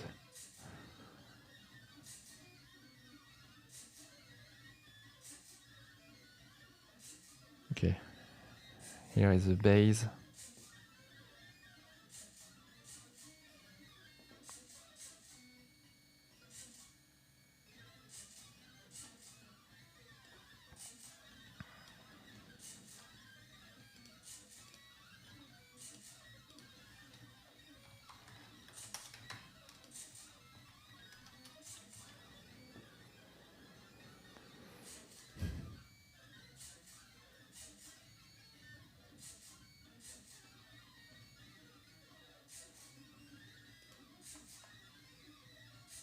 I'm not sure about that. I think it's a bad idea. It's weird. It breaks the symmetry.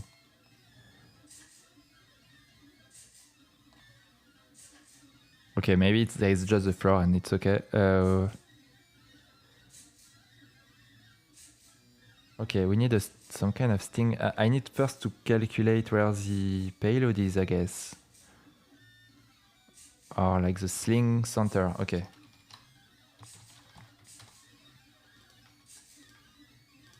And the angle is very important here.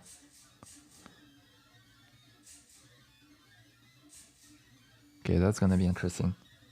So, well, gravity matters. I mean, gravity is going to be happening. So we have pivot 1, which is interesting here. And like, I think by default, it's just going to add, well, we have the length of the sling, which can be maybe 0.3 times 8.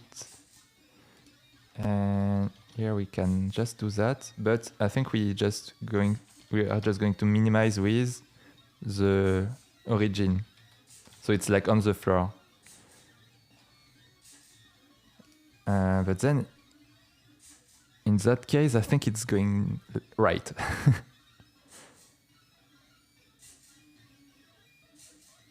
No, maybe not. Oh yeah, no, it does. I think it should because it's like more logical.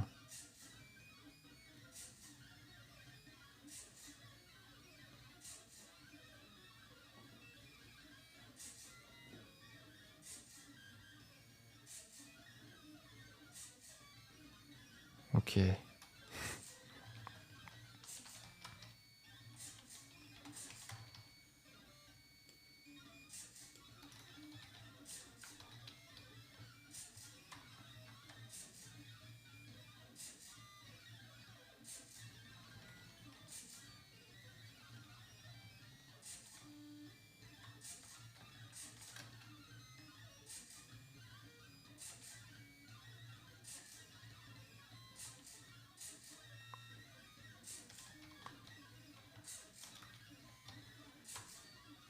Okay, let's see.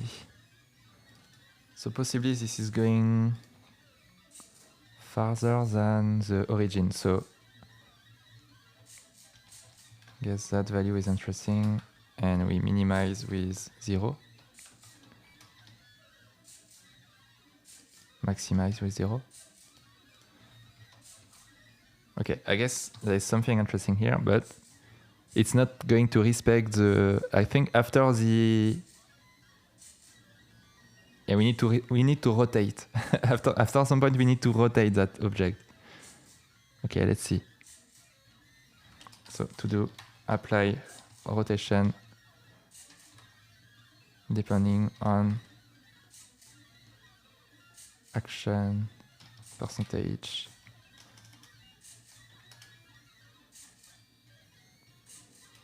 But for now, we're just going to draw it. So I think I'm actually going to make some kind of sling object, or I don't know. I don't think we care too much to make it realistic, but we will maybe make some kind of triangle.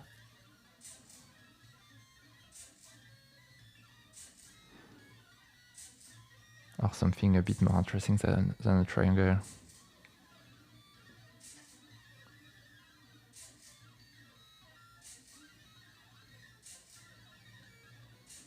Okay, I think it's a straight line, and then we have something at the end, that's it.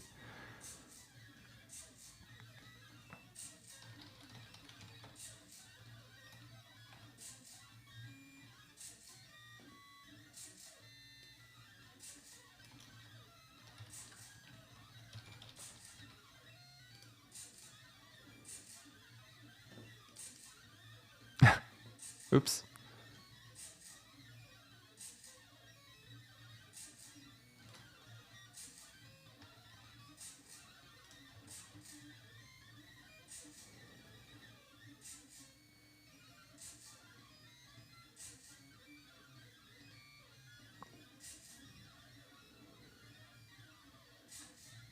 Yeah, okay, nice.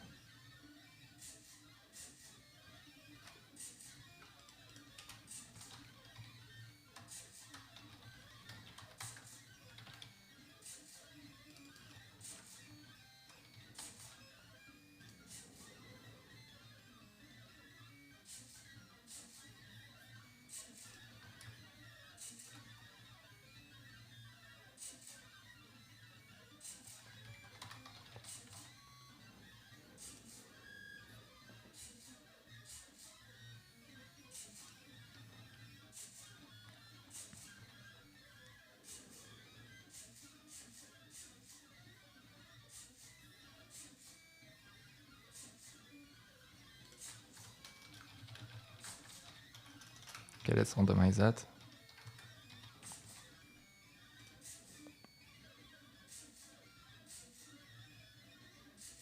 And now we try to apply the rotation maybe. So as soon as it starts rotating, it's like already going to rotate like that.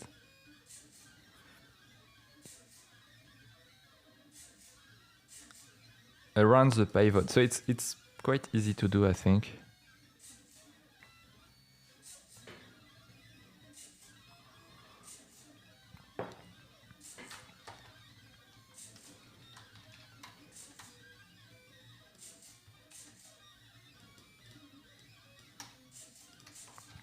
Okay, let's see. So maybe we can comment everything we need and the AI will help us.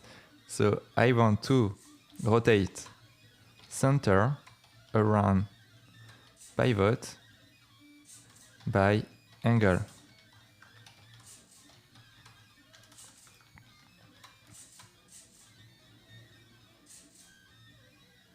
Okay. I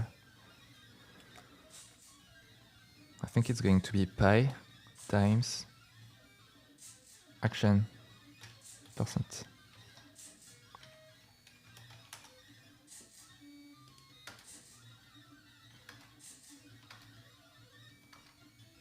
Let's see what is it's trying to do something. Hold on. I think what is rad? What? Okay, no, I think it's finished now.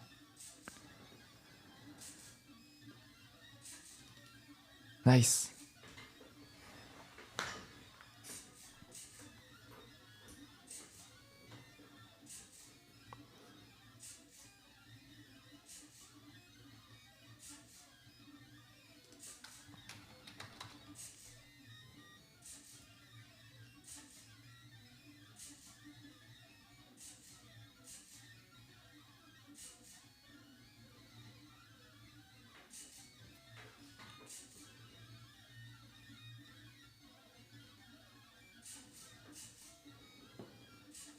Let me try at something.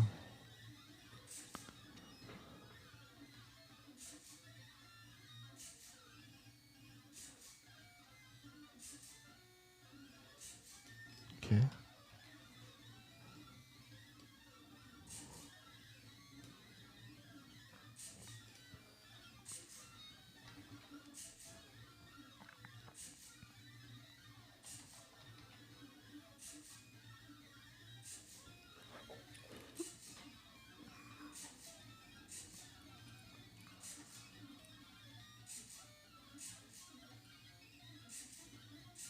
Well, with the centrifuge force, I think it's a straight line, right? Even though it's not.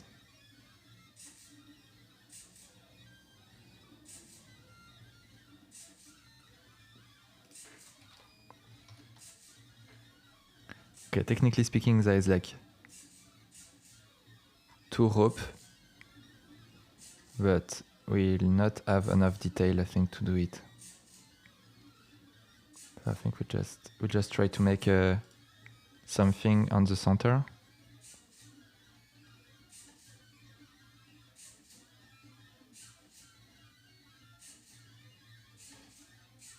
Like a V or a U.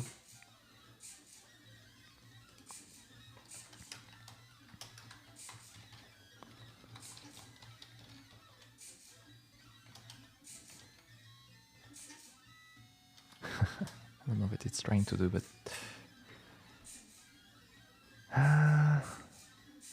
yeah. Well, we have the center, we have the angle, so we should be able to do what we want.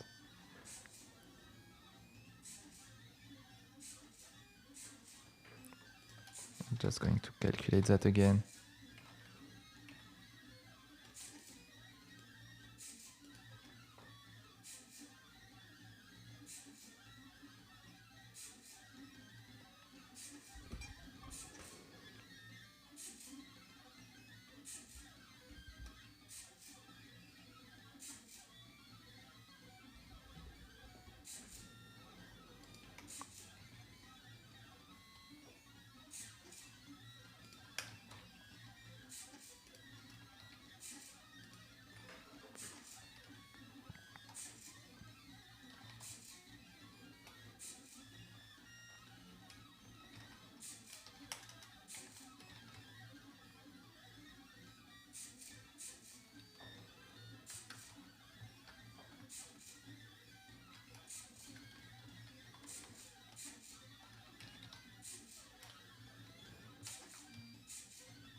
Okay, I think we just need to calculate 4 points. Yeah. Okay. Oh, that's annoying. I just want to calculate 4 points around here.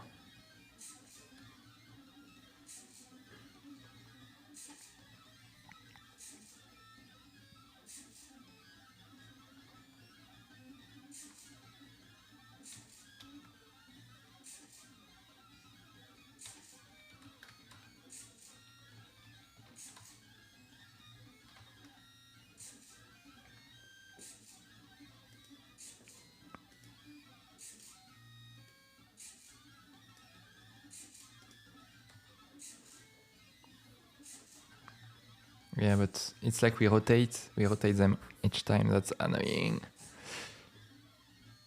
Rotate around along the angle. Or we don't. We just make a circle. I don't know. We just make a circle. Come on.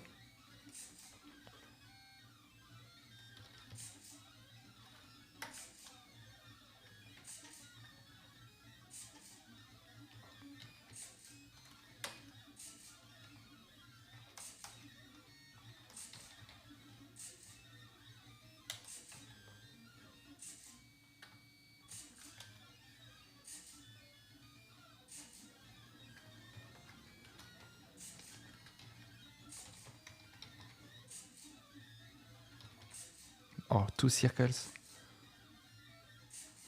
Let's see. Is it running again?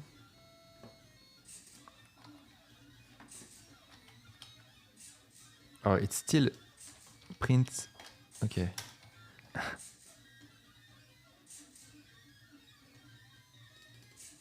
Well, that's perfect.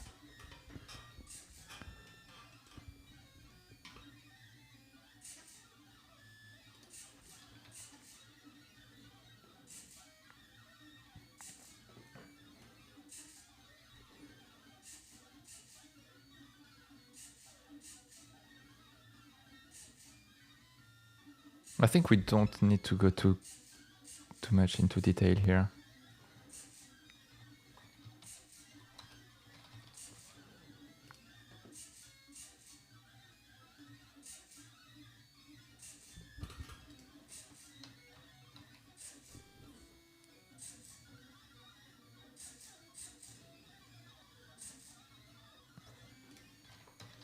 Can I just do a spiral instead? I don't know. Like I'm a bit scared if the... What is the line dist, by the way? Oh yeah, it's hard-coded, okay.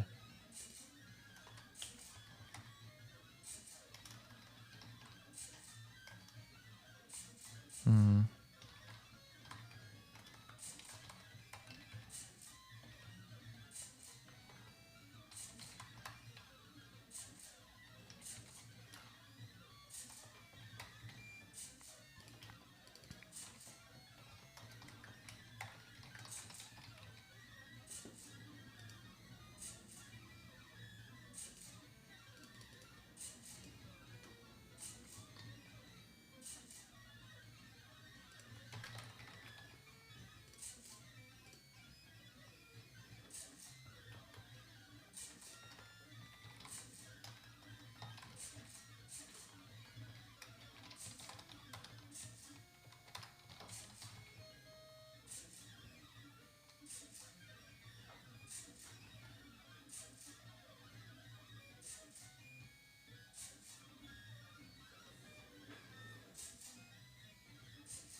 What's annoying is like it's a circle. That annoys me a bit. Like,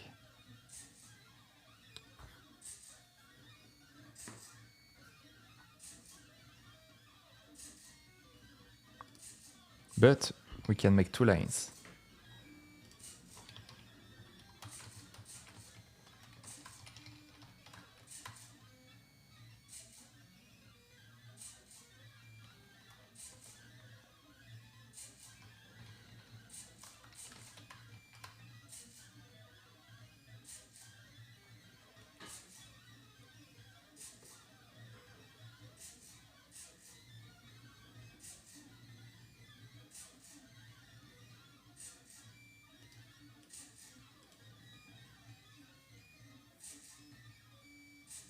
trying to see how to do that.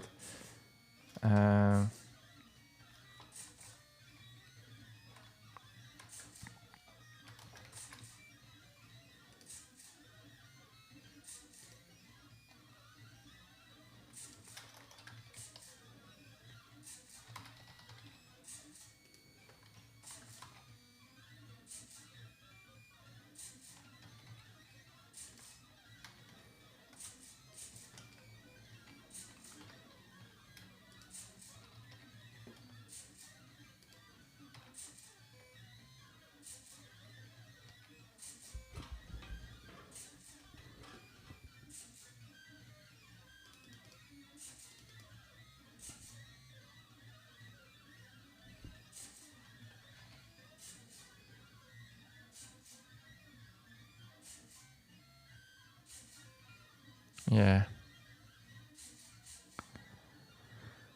Not what I wanted.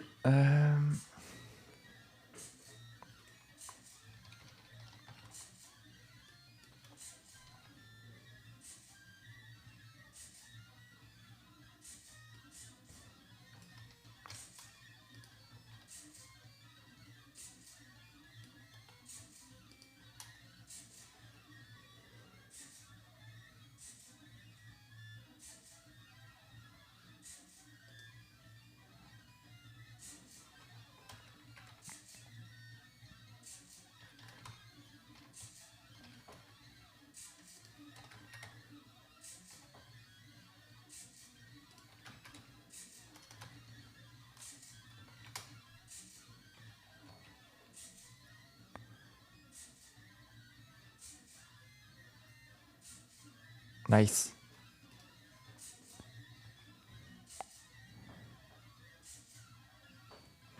Now it's like super subtle.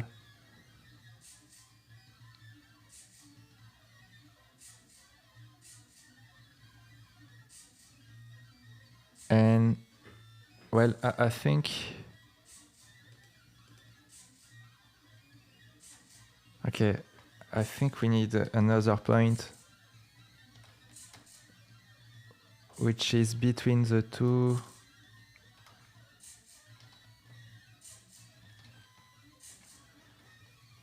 No, between center 0 and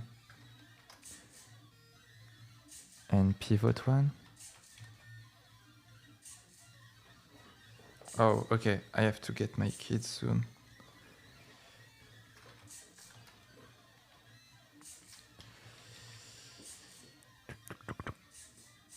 Okay, P. So we go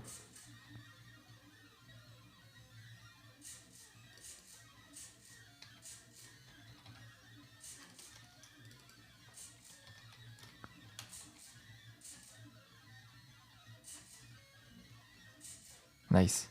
Okay, and maybe we can open again.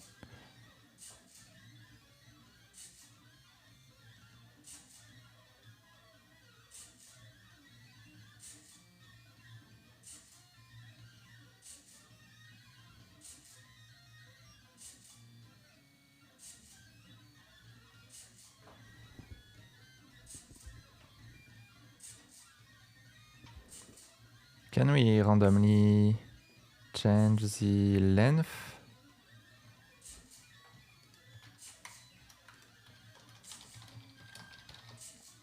A tiny bit?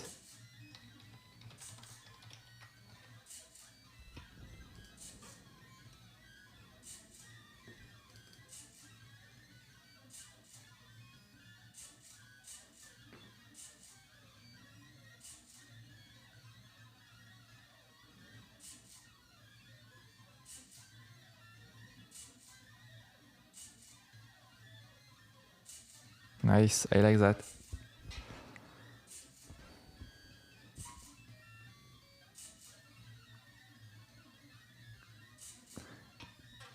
I would like to see another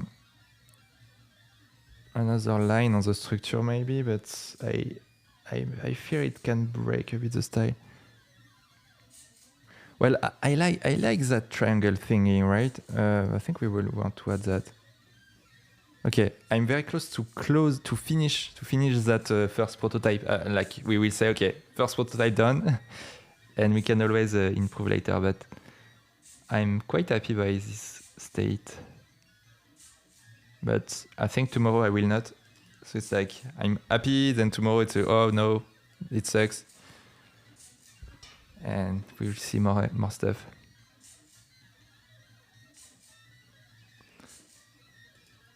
Yes, Trebuchet. Trebuchet Day. Yes, we are preparing the French Revolution. Have to get prepared with all the strikes.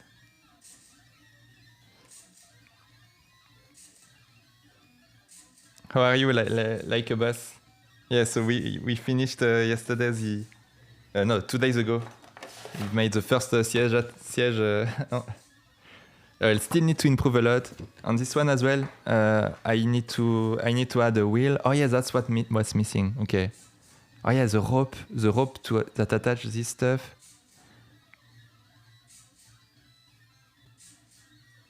Okay.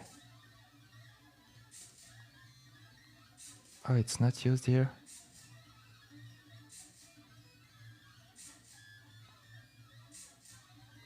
Oh, okay. That's why. Okay, I think I'm not ready to see that happening. Hold on. Oh no, it's working. Okay. No, it's not. Okay, the X flip is broken again. Oh, okay. Only the angle calculation is wrong. Okay, we'll fix that later. X flip.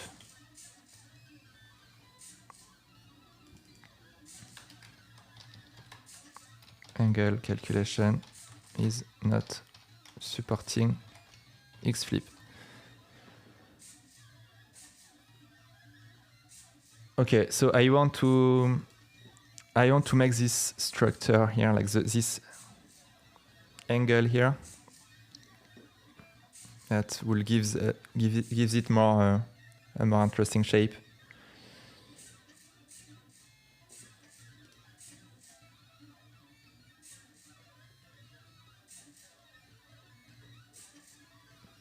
But yeah, my brain is like slowing down. I can feel it, so I'm slower and slower now.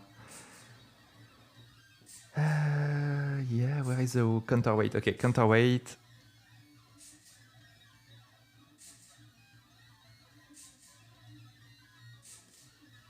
Oh yeah, we have to fix that as well. Okay, it's cool. We have comments. We know what to fix. Add a triangle. So it's like a triangle structure. Little people. Yeah, we need. Well, I think people will come when I have all the objects. But yeah, first I'm focusing on the objects. Then we will have to figure out how to have more living activities.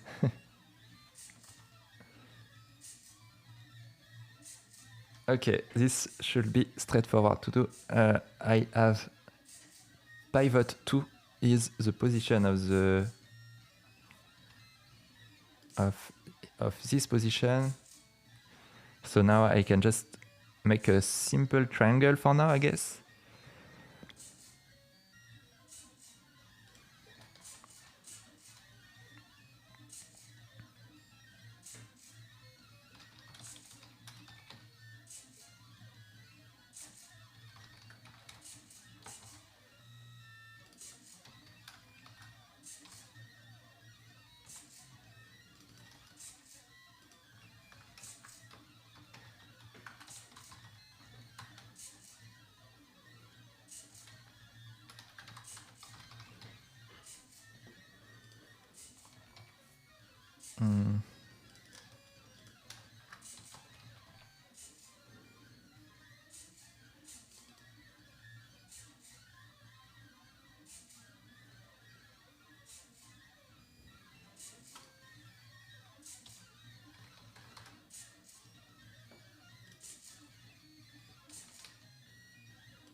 Okay, why Why is it not doing anything? Oh yeah, because I'm not adding that in the lines. So yeah, for the trebuchet, I'm actually trying to animate. I mean, I was trying to. I have a parameter which controls the step in the action in the animation, and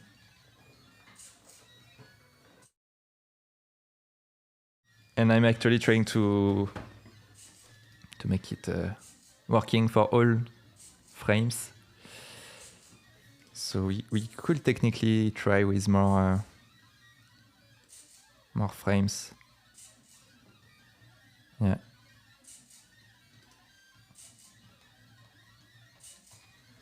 Thanks.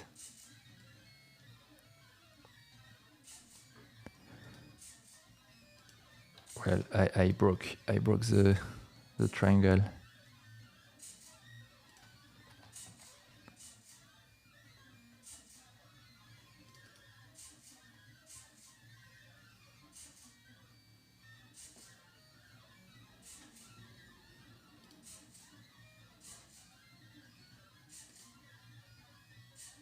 Well, that's very ugly right now.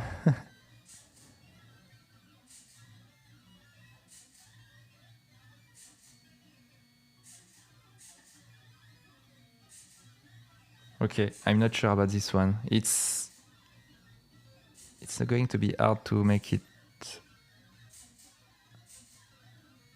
very interesting. Yeah, maybe this one is too much.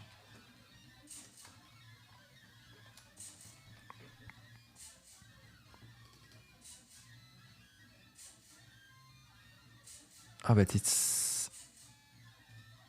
Oh yeah, it's the wrong position when it flips. What?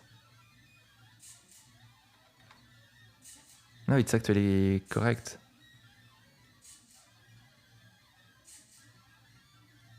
Okay, yeah, I think it shouldn't be like a simple stick. It needs to be a bunch of lines to have more density here. If we keep that idea, but I'm not sure.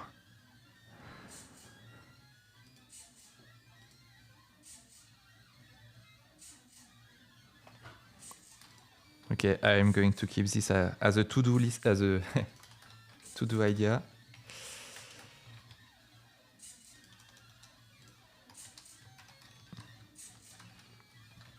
And yeah, rope to attach the stick, how do you call that? The beam? I don't remember the name.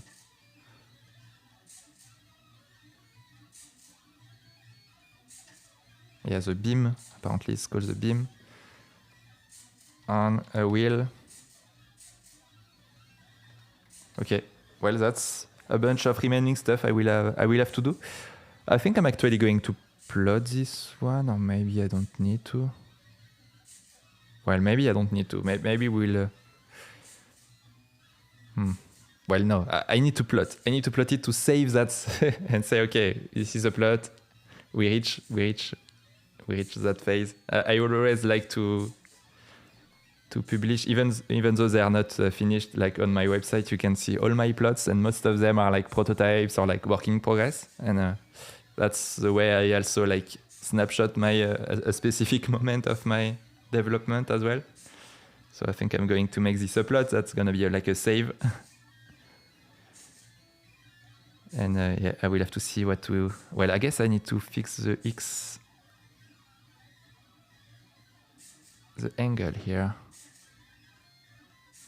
In the case it's like throwing from right to left. It seems like the angle is totally weird. Oh yeah, it's still going clockwise. Okay, so where was this?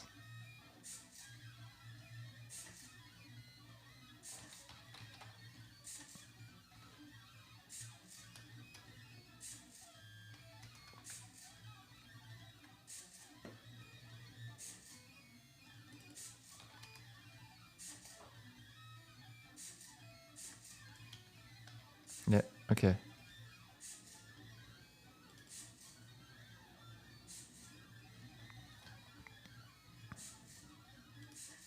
Okay, I'm not even sure what is the formula here.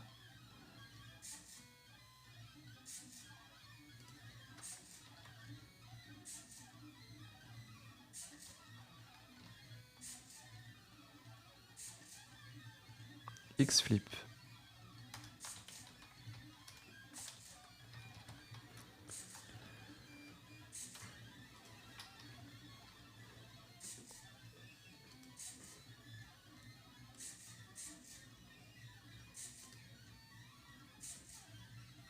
Well, I think it's pi minus, no?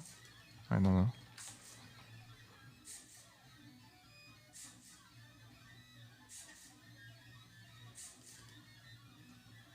Or maybe I just need to multiply something somewhere by x mod. No, okay, I broke it. Well, something is to be fixed. So it's a very, very slow plot, very long plot, which is good because we are doing live coding today. And we have been live coded for, I don't know, for how much? Well, well, maybe 4 hours at least. Well, I was off for 30 minutes.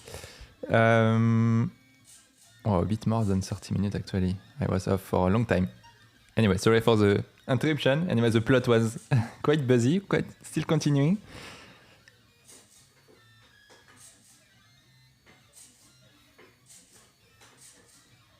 And yeah, it gives me some. It's a nice prototype, a nice test to figure out a bit what is a nice density to have for such abstract plot.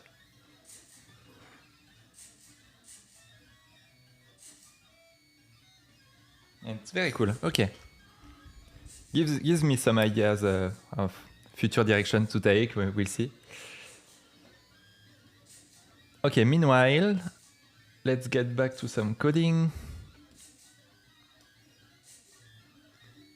So we have been working on some Trebuchet.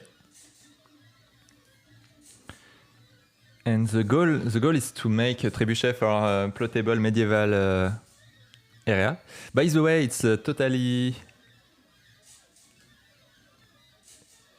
fucked up on my side. I was planning to make some medieval, like we should have medieval music. Like what the fuck is?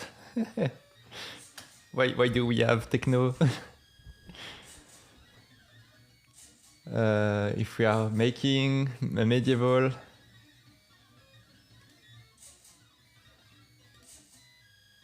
Okay, we need to get more in the mood, you know. Okay, it's not on the replay. It's not going to be on the replay, but I actually have to figure out if we can. Oh yeah, there's some copyright, so that's why it's getting into another channel. So it's not getting into the replay, only on the live stream, only on the live. So on the VOD, there will be no music. But if you are watching me live, you will have nice Celtic medieval music. All right, so.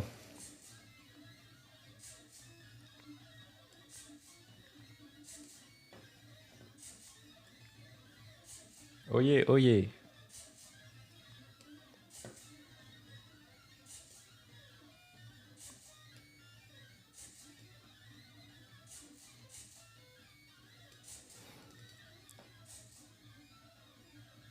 Okay, so I'm very happy about this idea to do like this sling properly. Okay, but we still have messed up the backward stuff. Let's see.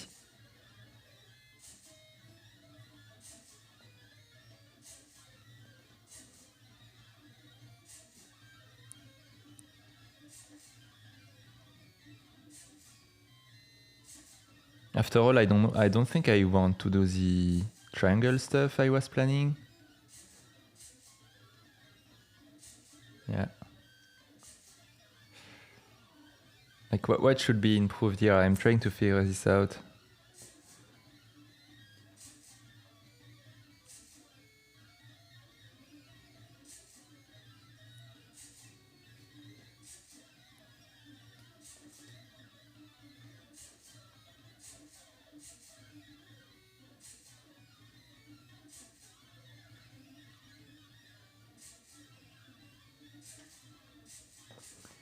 Okay. Yeah, I think it was actually good to have a lower attach here.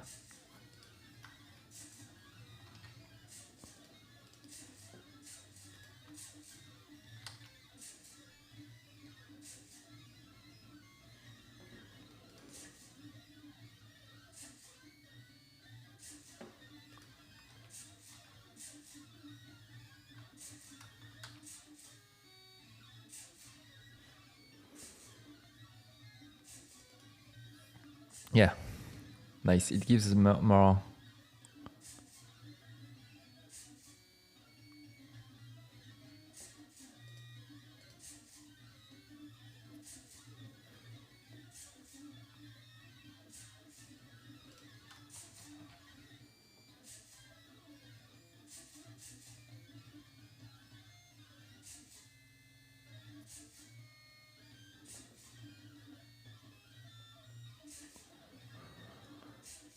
Okay, counterweight,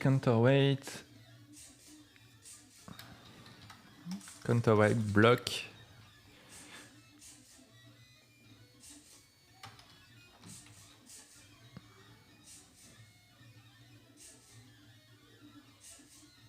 Okay, how do we fix the angle stuff? Like we have to XML. Okay, this is good, but then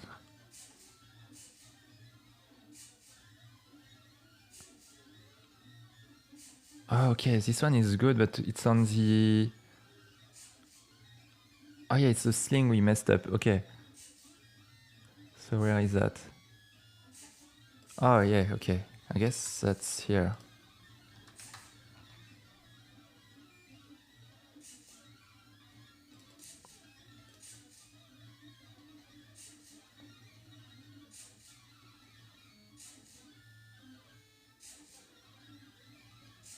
Well, you know, it's like a nice accident. It's actually nice that it's done here. Well, I don't know.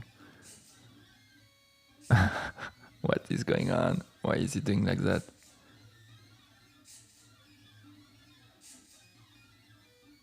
Thanks, Chris.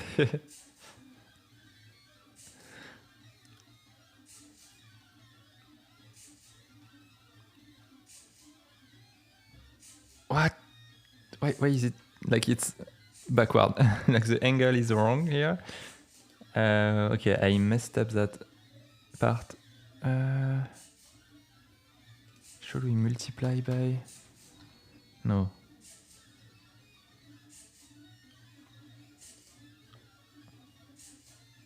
Oh, okay, now it works. Oh yeah, we need to flip the angle rotation. Okay. Because I'm having a parameter, a boolean that says if it's pointing left or right. So I'm just checking all my parameters. Here it seems like it works.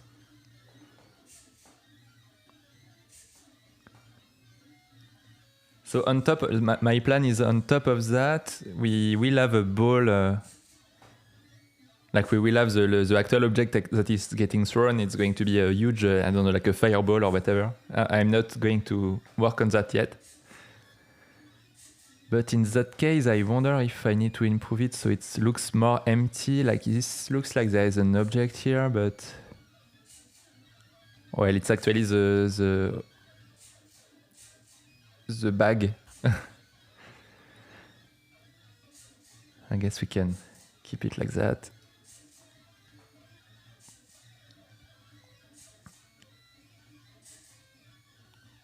Okay, I think my proportions are a bit weird. I'm going to try to look at more materials.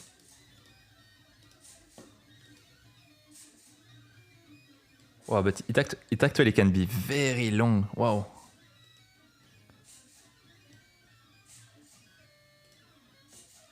Like we could allow that, I guess. We could go.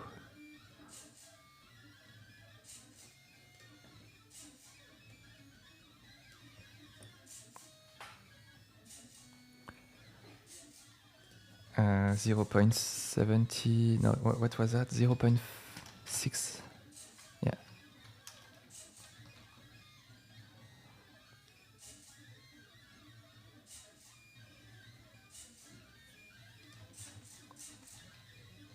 Let's go crazier here.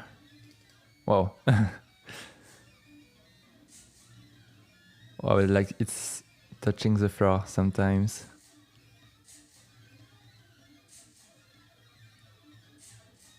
But what? Why is it like that?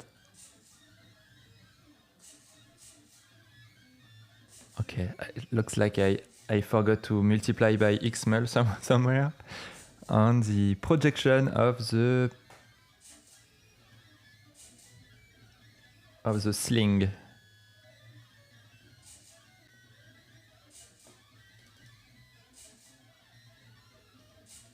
What?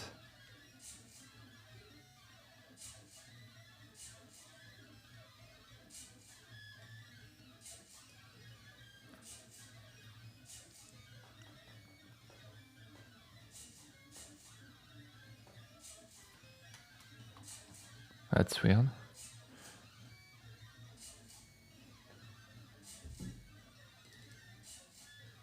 Oh yeah, because I multiply again here. Okay.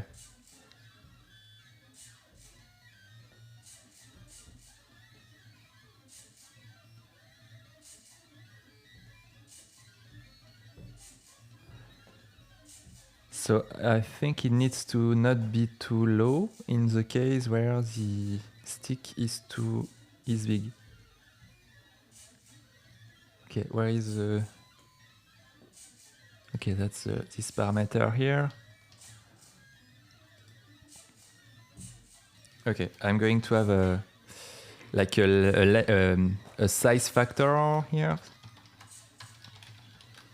from 0 to 1, and this is going to drive the range of length. Like mix two values here, and the starting angle have to increase when we increase the length.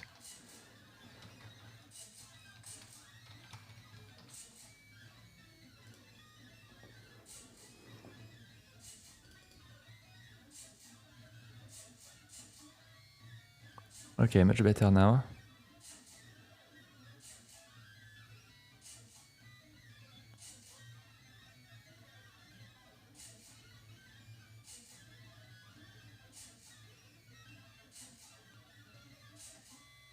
Okay, but here it's not touching the floor, it's a bit weird.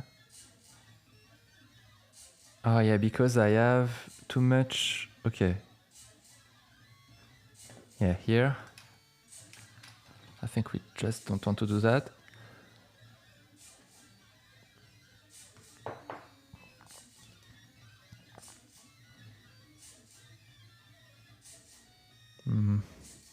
No, that's weird.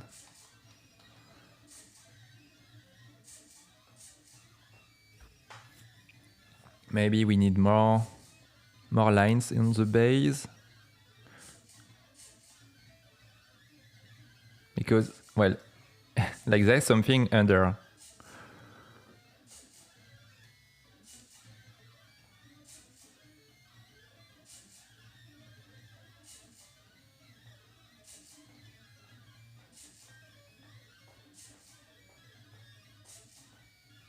Okay, it's a small detail. I don't really care much. Let me try to focus on the wheel stuff. Oh yeah, but we have a wheel. It needs to be under the middle, I guess.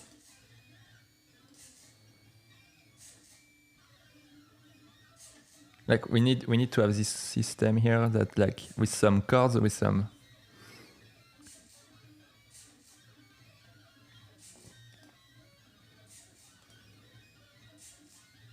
And I like this idea where there is like a literal wheel.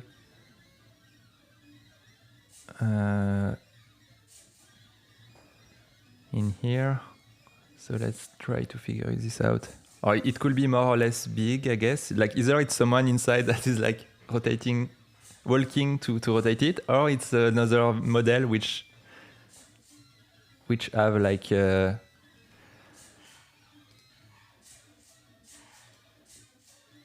I don't even see where it is here. But yeah, it's like either you do it like that.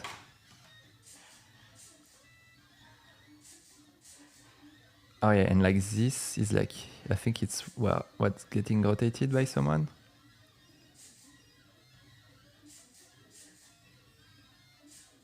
Oh no, I'm not even sure what this is. Is this a wheel? Like to move the thing or? Well, that's weird.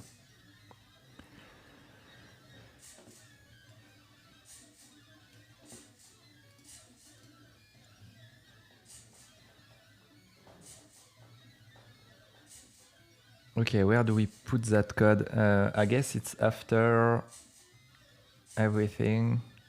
Counterweight.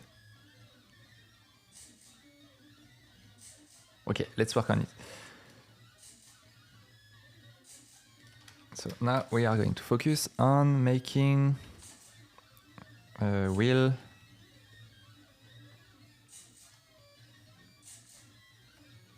What is a wheel?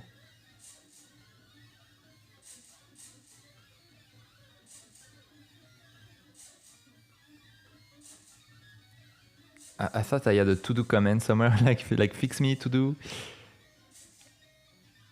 Yeah, okay, this one is fixed. To do.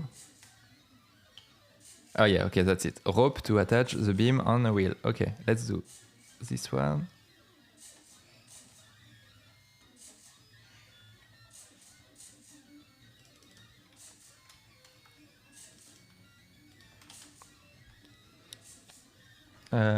Okay, so we have an anchor on the beam.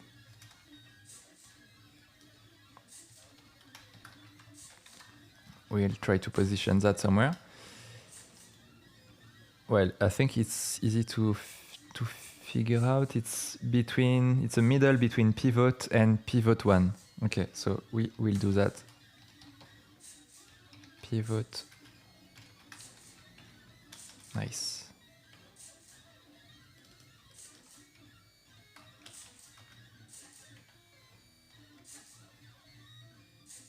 And then we have on the ground we will have a wheel,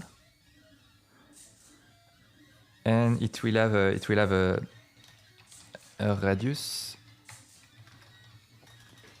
that we can maybe randomize. So it's either a wheel.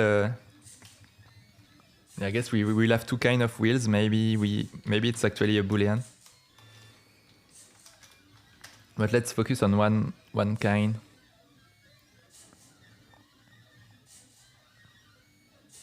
Okay, and then we have the wheel center, which is that, but okay, which is like well, not really. Okay, I think it's origin minus radius minus some extra stuff, because we want to attach it to the floor, but it's a bit above the floor. So let's see.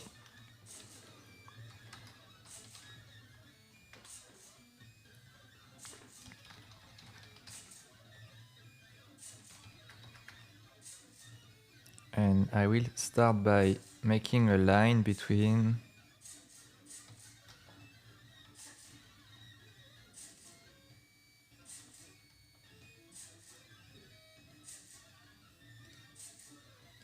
origin 1 and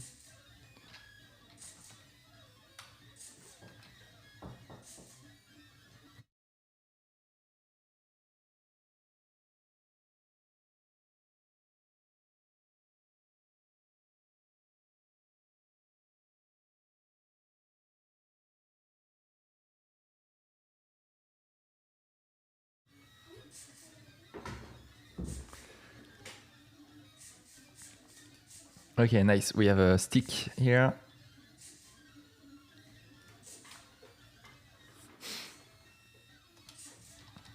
Okay, and the wheel is circle, route, center, radius 8, maybe?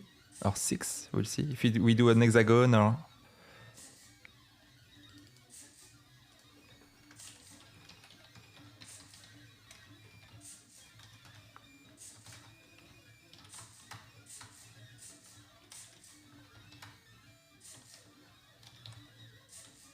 Okay, and now I'm going to try to iterate over the wheel. And half of the time, I'm doing a line between the wheel center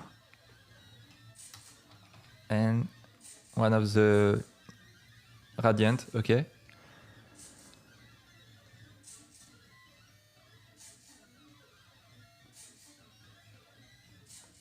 Well, maybe we should do 10 then. Or 12.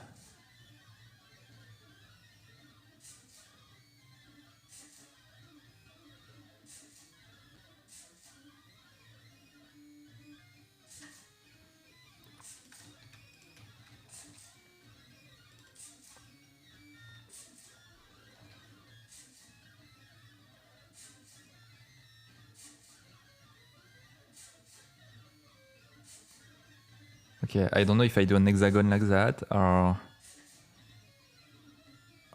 something more detailed, I don't know.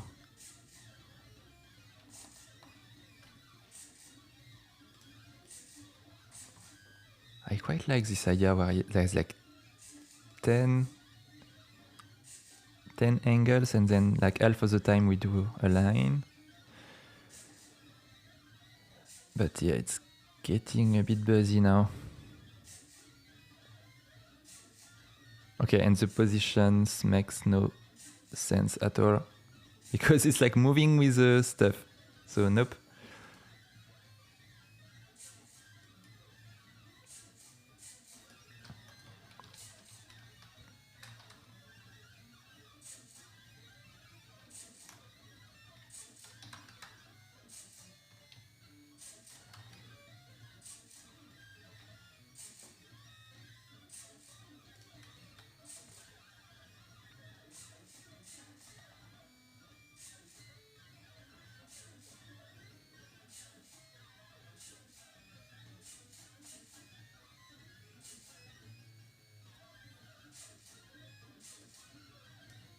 Okay.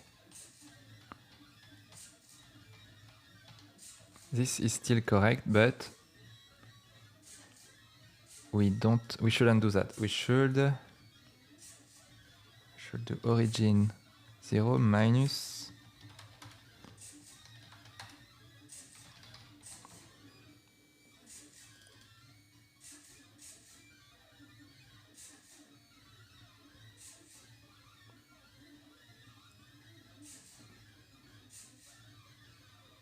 what?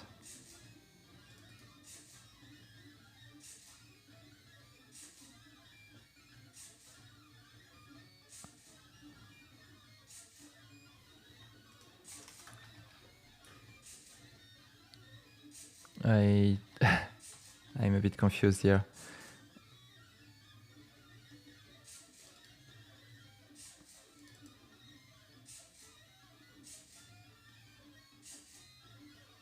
Oh yeah, okay, it's working now.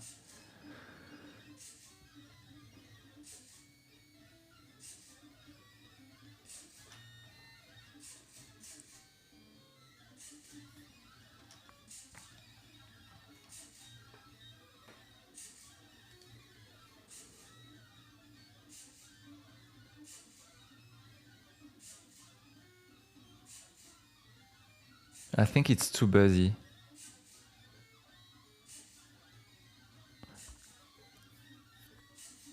Like, I think it's a bad idea to make having a man walking in the rotating stuff. I think we'll just keep it simpler and just do a circle.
Let's just make a triangle here.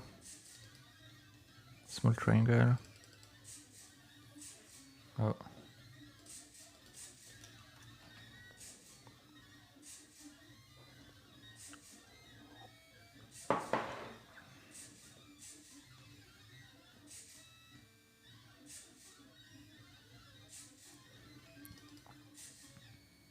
It's nice. Our plot is almost finished.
Okay, I'm trying to calculate a bunch of points here.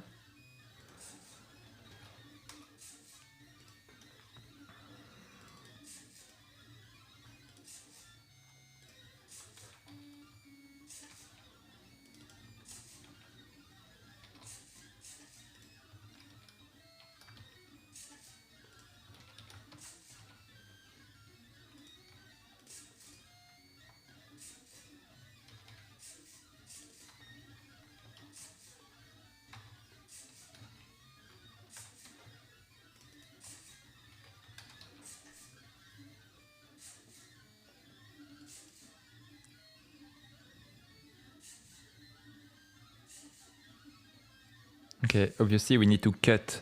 We need to cut when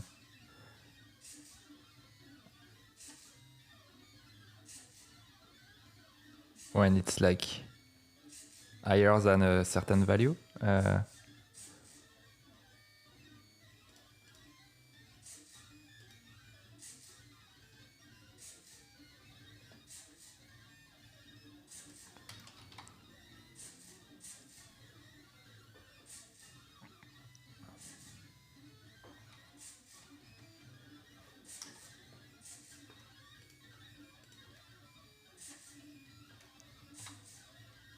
Okay, action percent is lower than 0.1. Then we have the line, which is going to be the first case, I guess. Nope.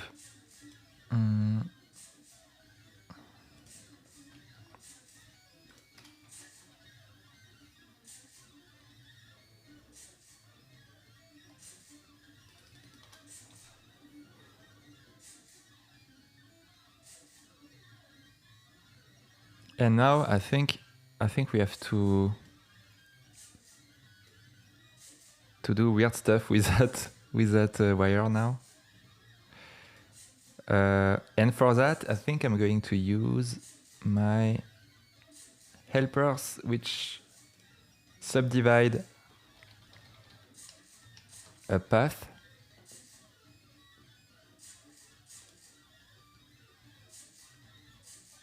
I'm going to take some functions helpers.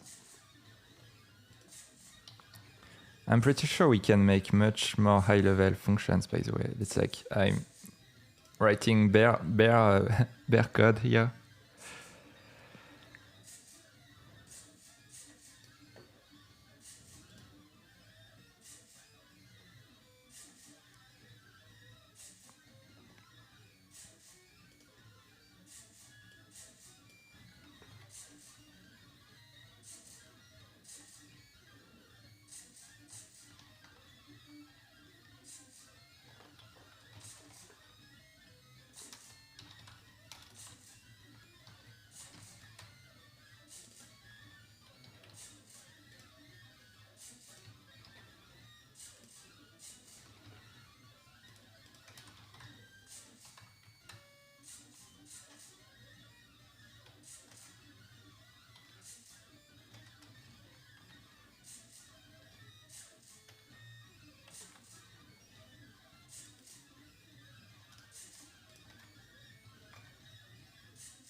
Just want to make actually 2 ropes.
Okay, and now it's where we mess up with a shake.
Yeah, I think we have to preserve the...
Okay. Well, yeah, it's very subtle, but we are like shaping a bit randomly the rope here.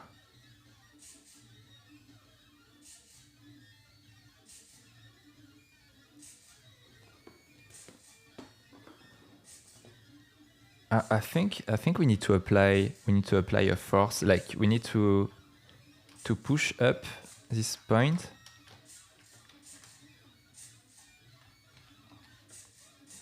Because when you cut, it's like having a reverse effect. Yeah, so it's going to be possibly reversed.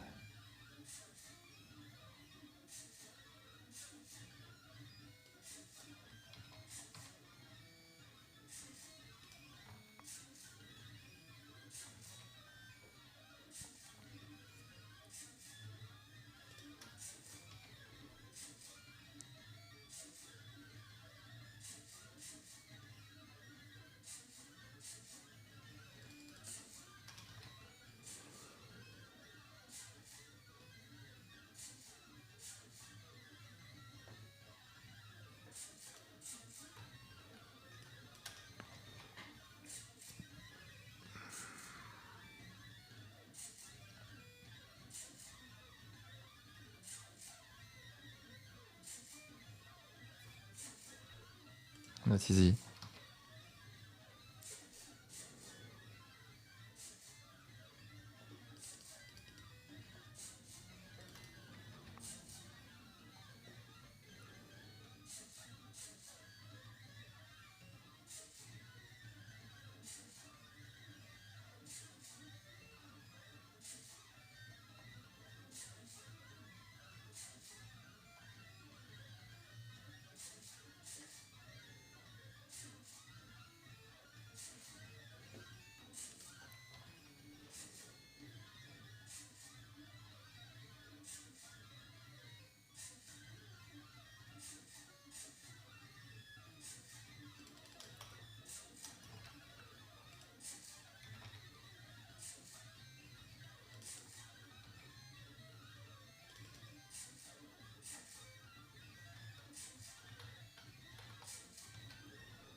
Nice.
I feel the weight, like we should allow more length, but actually no. Oh no, actually it's good.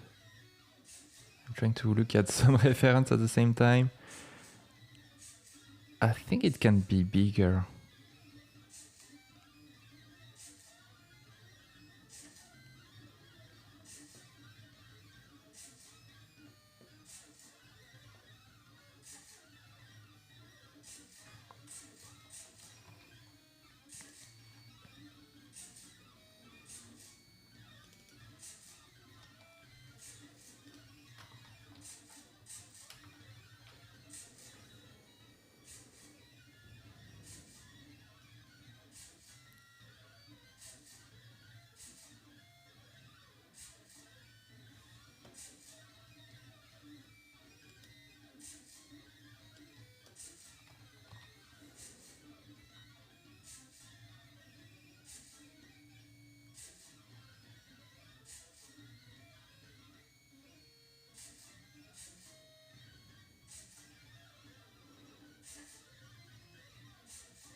I think it shouldn't.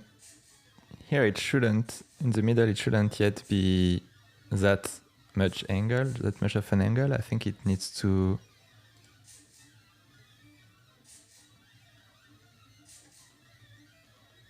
Okay, where is this defined? I think it needs to follow a non-linear curve. So yeah, I think we need to pull 1.5 and maybe more angle. Because it's like, at the end, it's like supposed to rotate on itself, like, I don't know. Yeah, it's much better now. Yeah.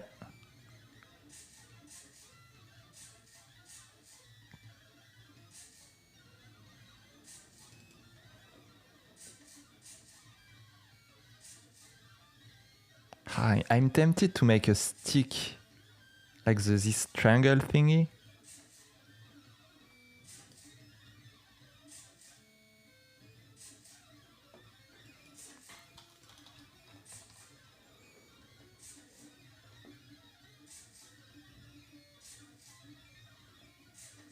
But I think it needs to be down.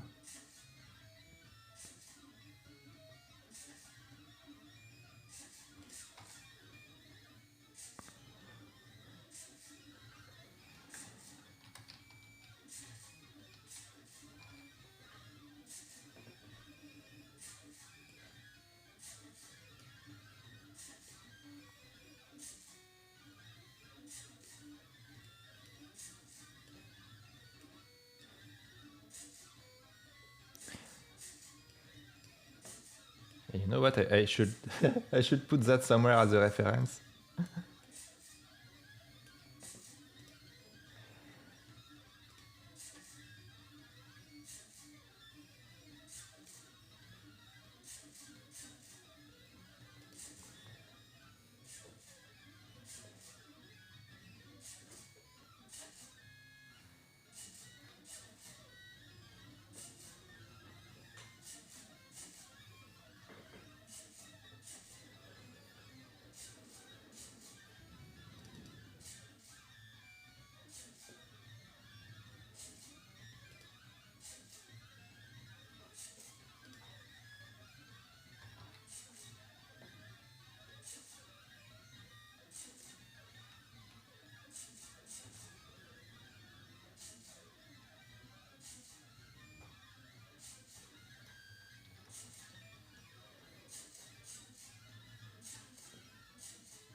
It's very ugly when you scale it up.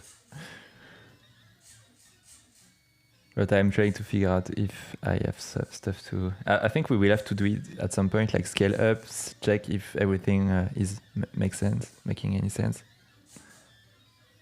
Like we need to optimize the number of stroke. Each time we find too much stroke, then we need to remove. I think we will have to prototype to check that. And yeah, we'll have to optimize.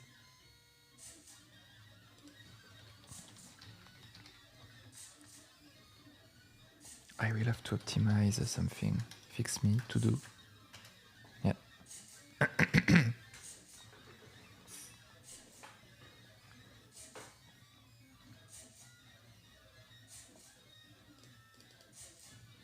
Okay.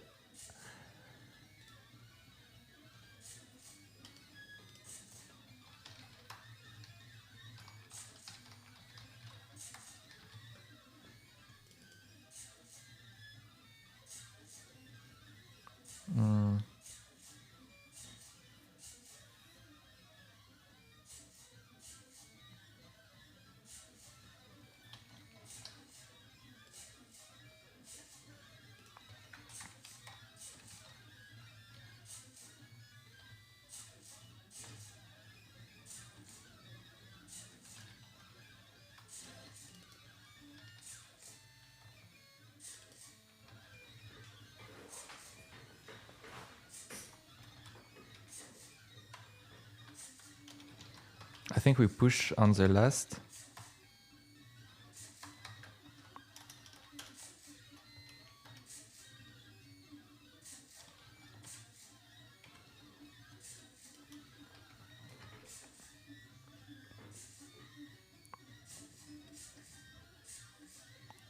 Oops.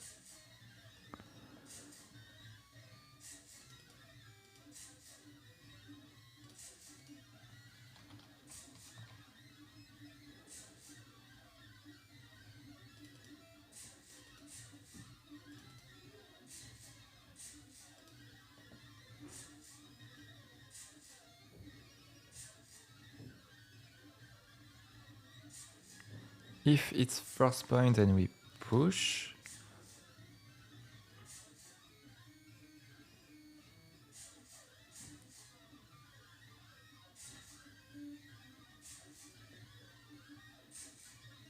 Actually, we need to count. Okay, we need to count how much points were made to make an horizontal line. So hash line, yeah, I don't know, hash horizontal count points,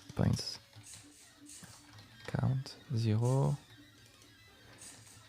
So each time we push a point, we accumulate. Then here it's back to 0.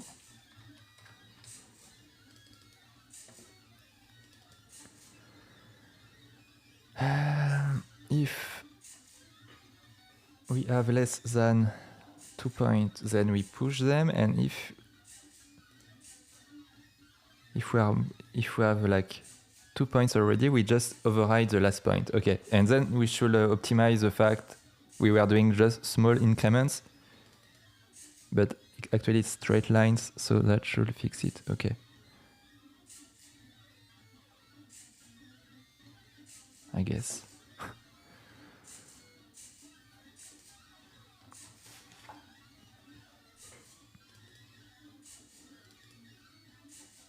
Yeah, it looks like it's good. So we have a lot of variation in a lot of variety in many aspects. On the shapes of the counterweight, on the length of the trebuchet, the structure.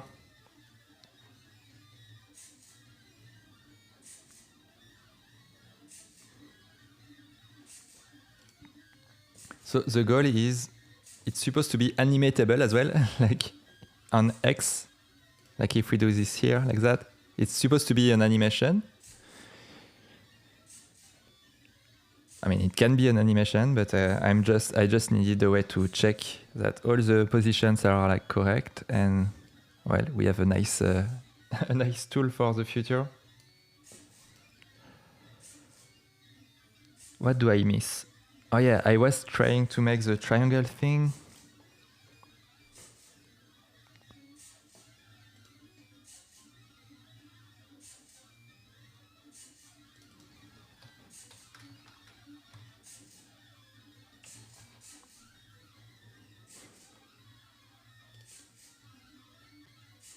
So what I'm trying to do now is, you can see on the trebuchet photo that we have this structure here. I'm not sure yet if I want it or not. But yeah, I at least I got to try it. Okay, so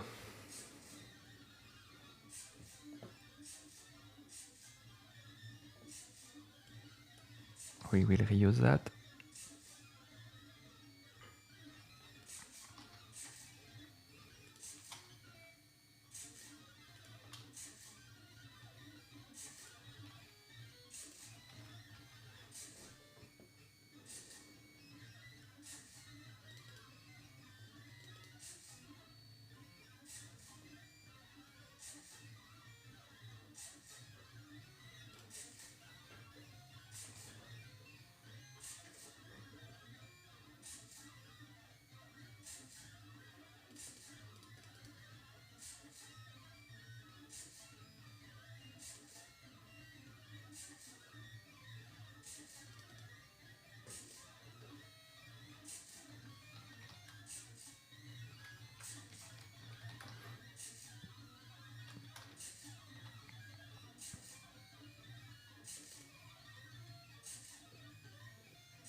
Okay, I don't know. I can hard code it here, I guess.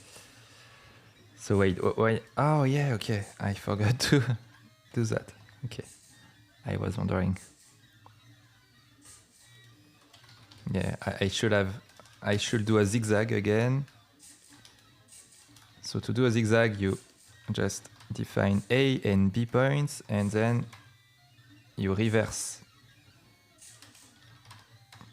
a Boolean, and then half of the time we will push AB or BA. Okay, so then we are doing like zigzag lines, and we can save some pens up and down on the plotter, on the pen plotter.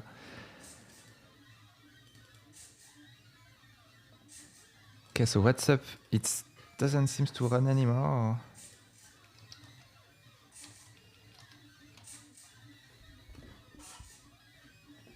Okay. Well, that's not what I wanted, okay.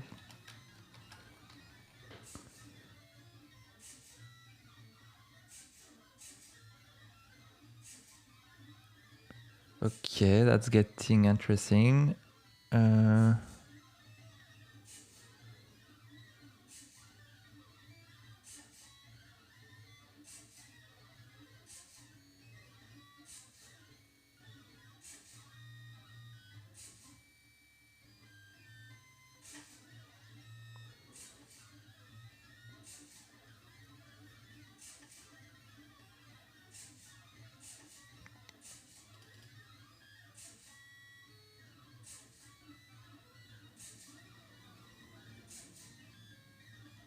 Okay, so we need the other side.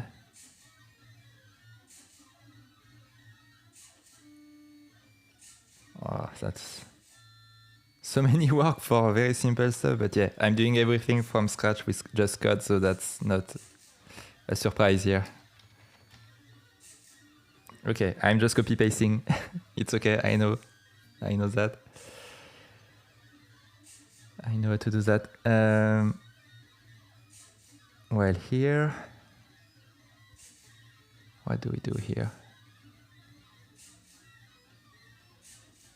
Okay.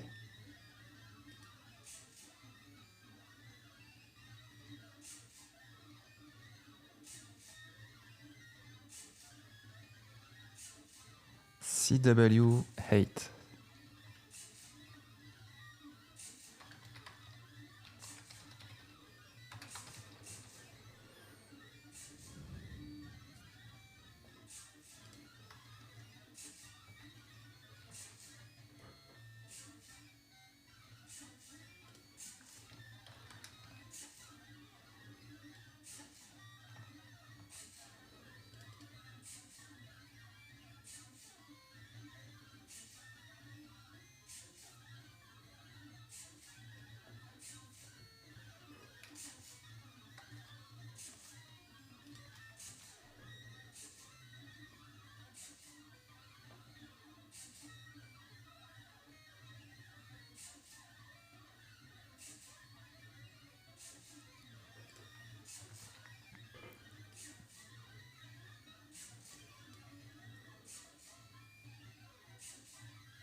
Okay, well, I guess good enough. Maybe just add one more stick.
Why is it going up? I want it to go down. Oh, what? Oh yeah, okay.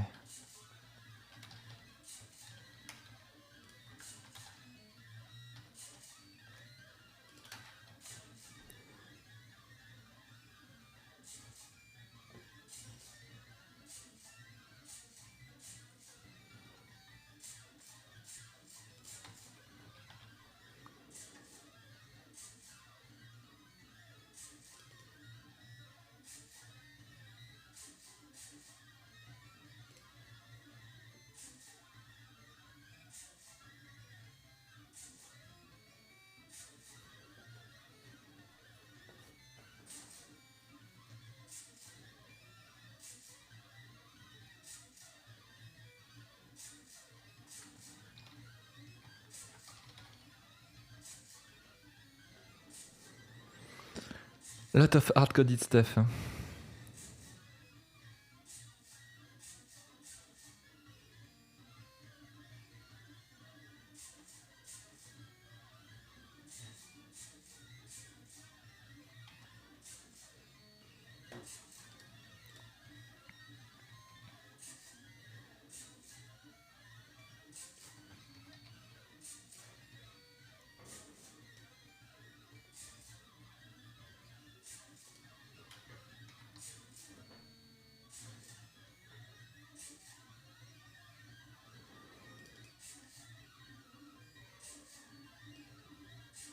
But yeah, Dival is in the detail, I guess.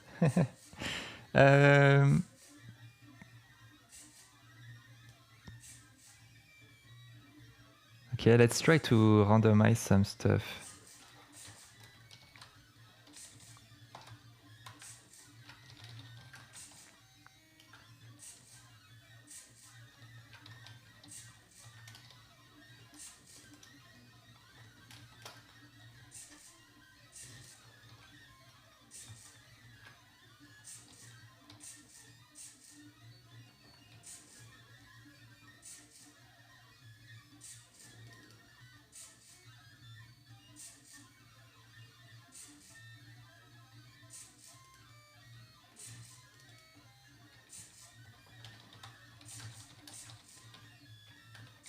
Okay, only half of the time. Triangle structure on the counterweight.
Yeah, that's how I should have organized my windows. Anyway, it's a bit late to fix that, but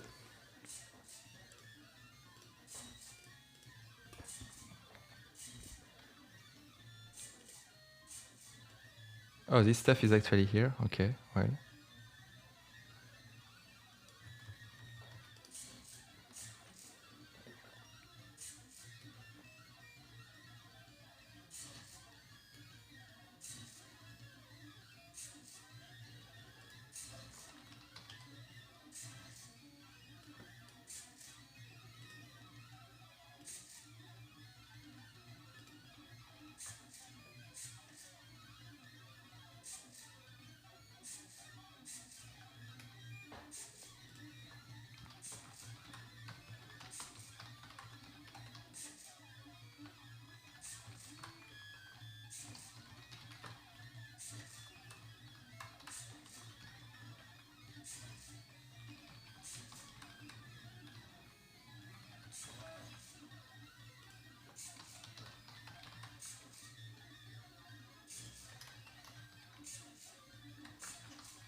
So how much percentage are we into the development, the overall development of Plottable area?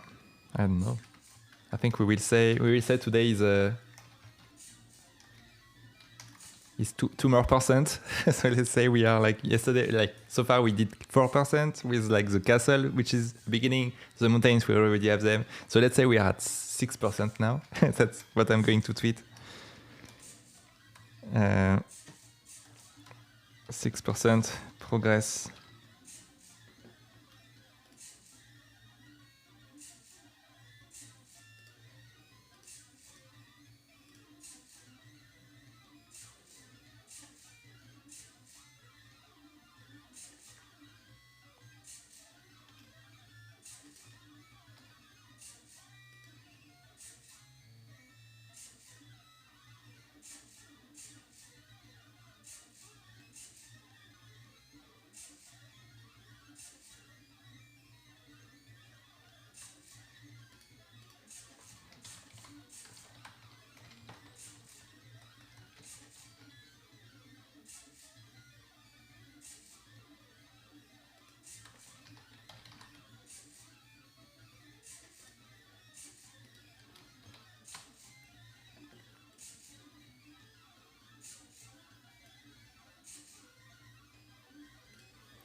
Wow, that's a lot of code for everything we did here.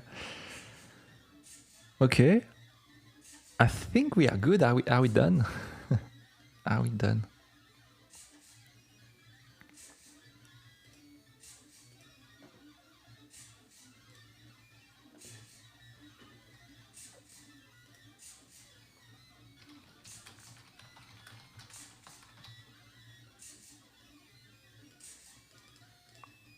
So let's see if I scale up again twice bigger.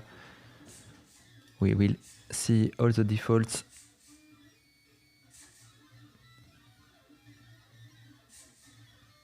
Should I make a circle?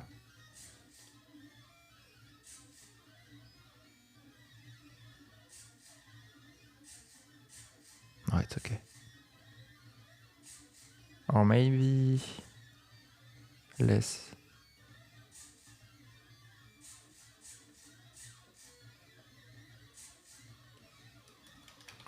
More space in this.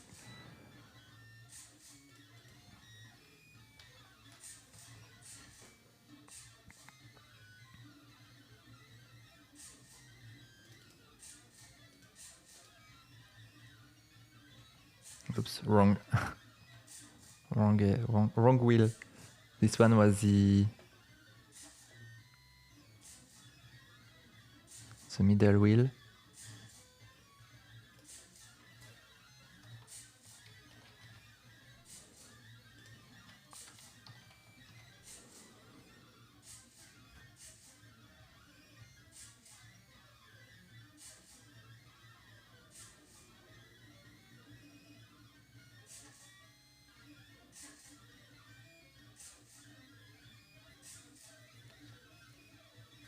That's nice.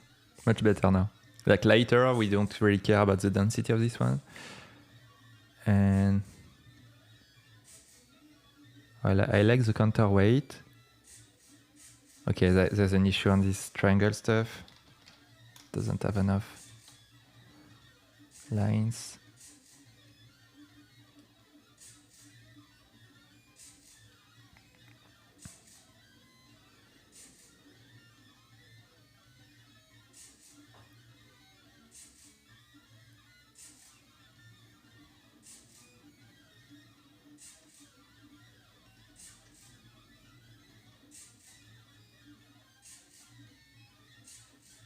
Where is it?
That's cool.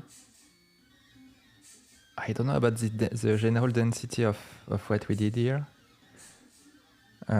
Because here we could allow more less lines.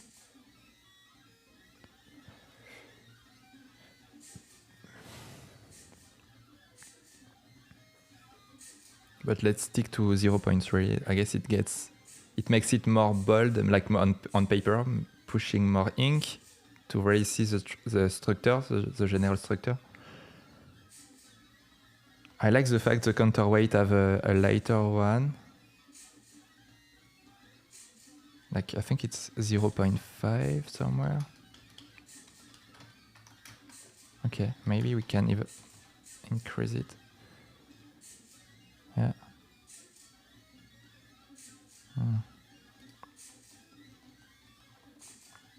I'm not sure. We have to test. I think we have to test.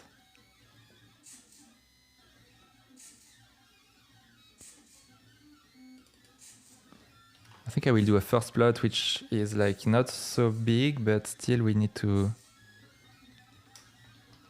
see it.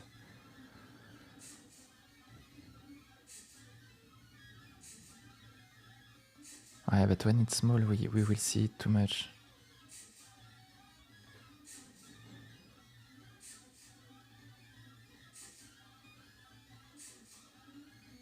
Well, I guess we have to try. Huh? Oh, that's...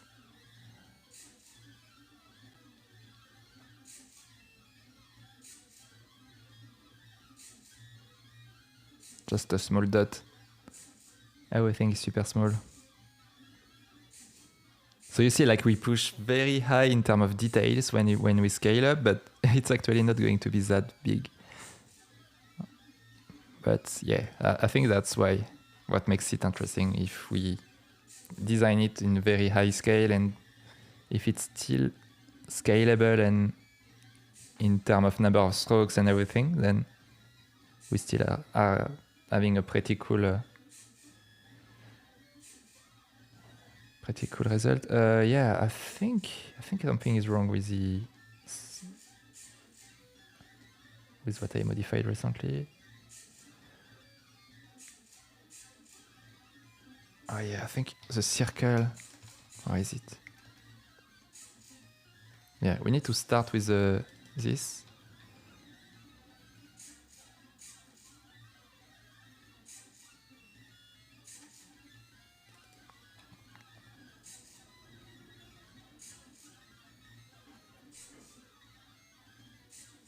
Yeah, we need to start with this. And then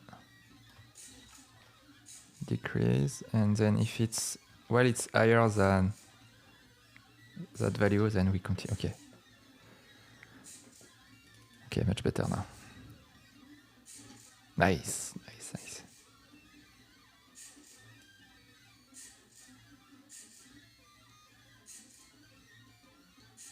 So you see, like, the first frame, you have the cord, like the string is attached, and then getting cut and it's throwing the thing.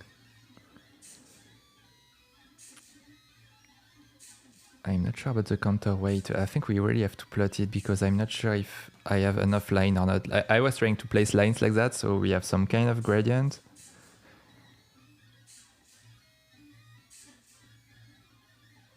We can also randomize a bit the line, by the way. Like displace a bit them, and like it makes holes in the, like some defaults. But I think when we'll do the plotting, it's actually when it's getting into this analog process that is going to be a bit less like precise and everything.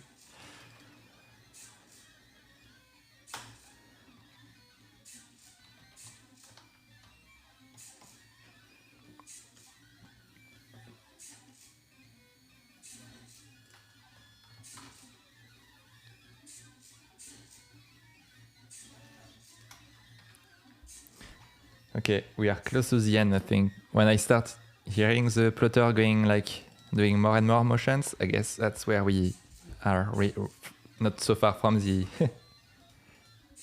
from the finish line of the plot. That's like a crazy plot that took more than 5 hours now, or almost 5 hours. I don't know exactly. But that's a very cool plot.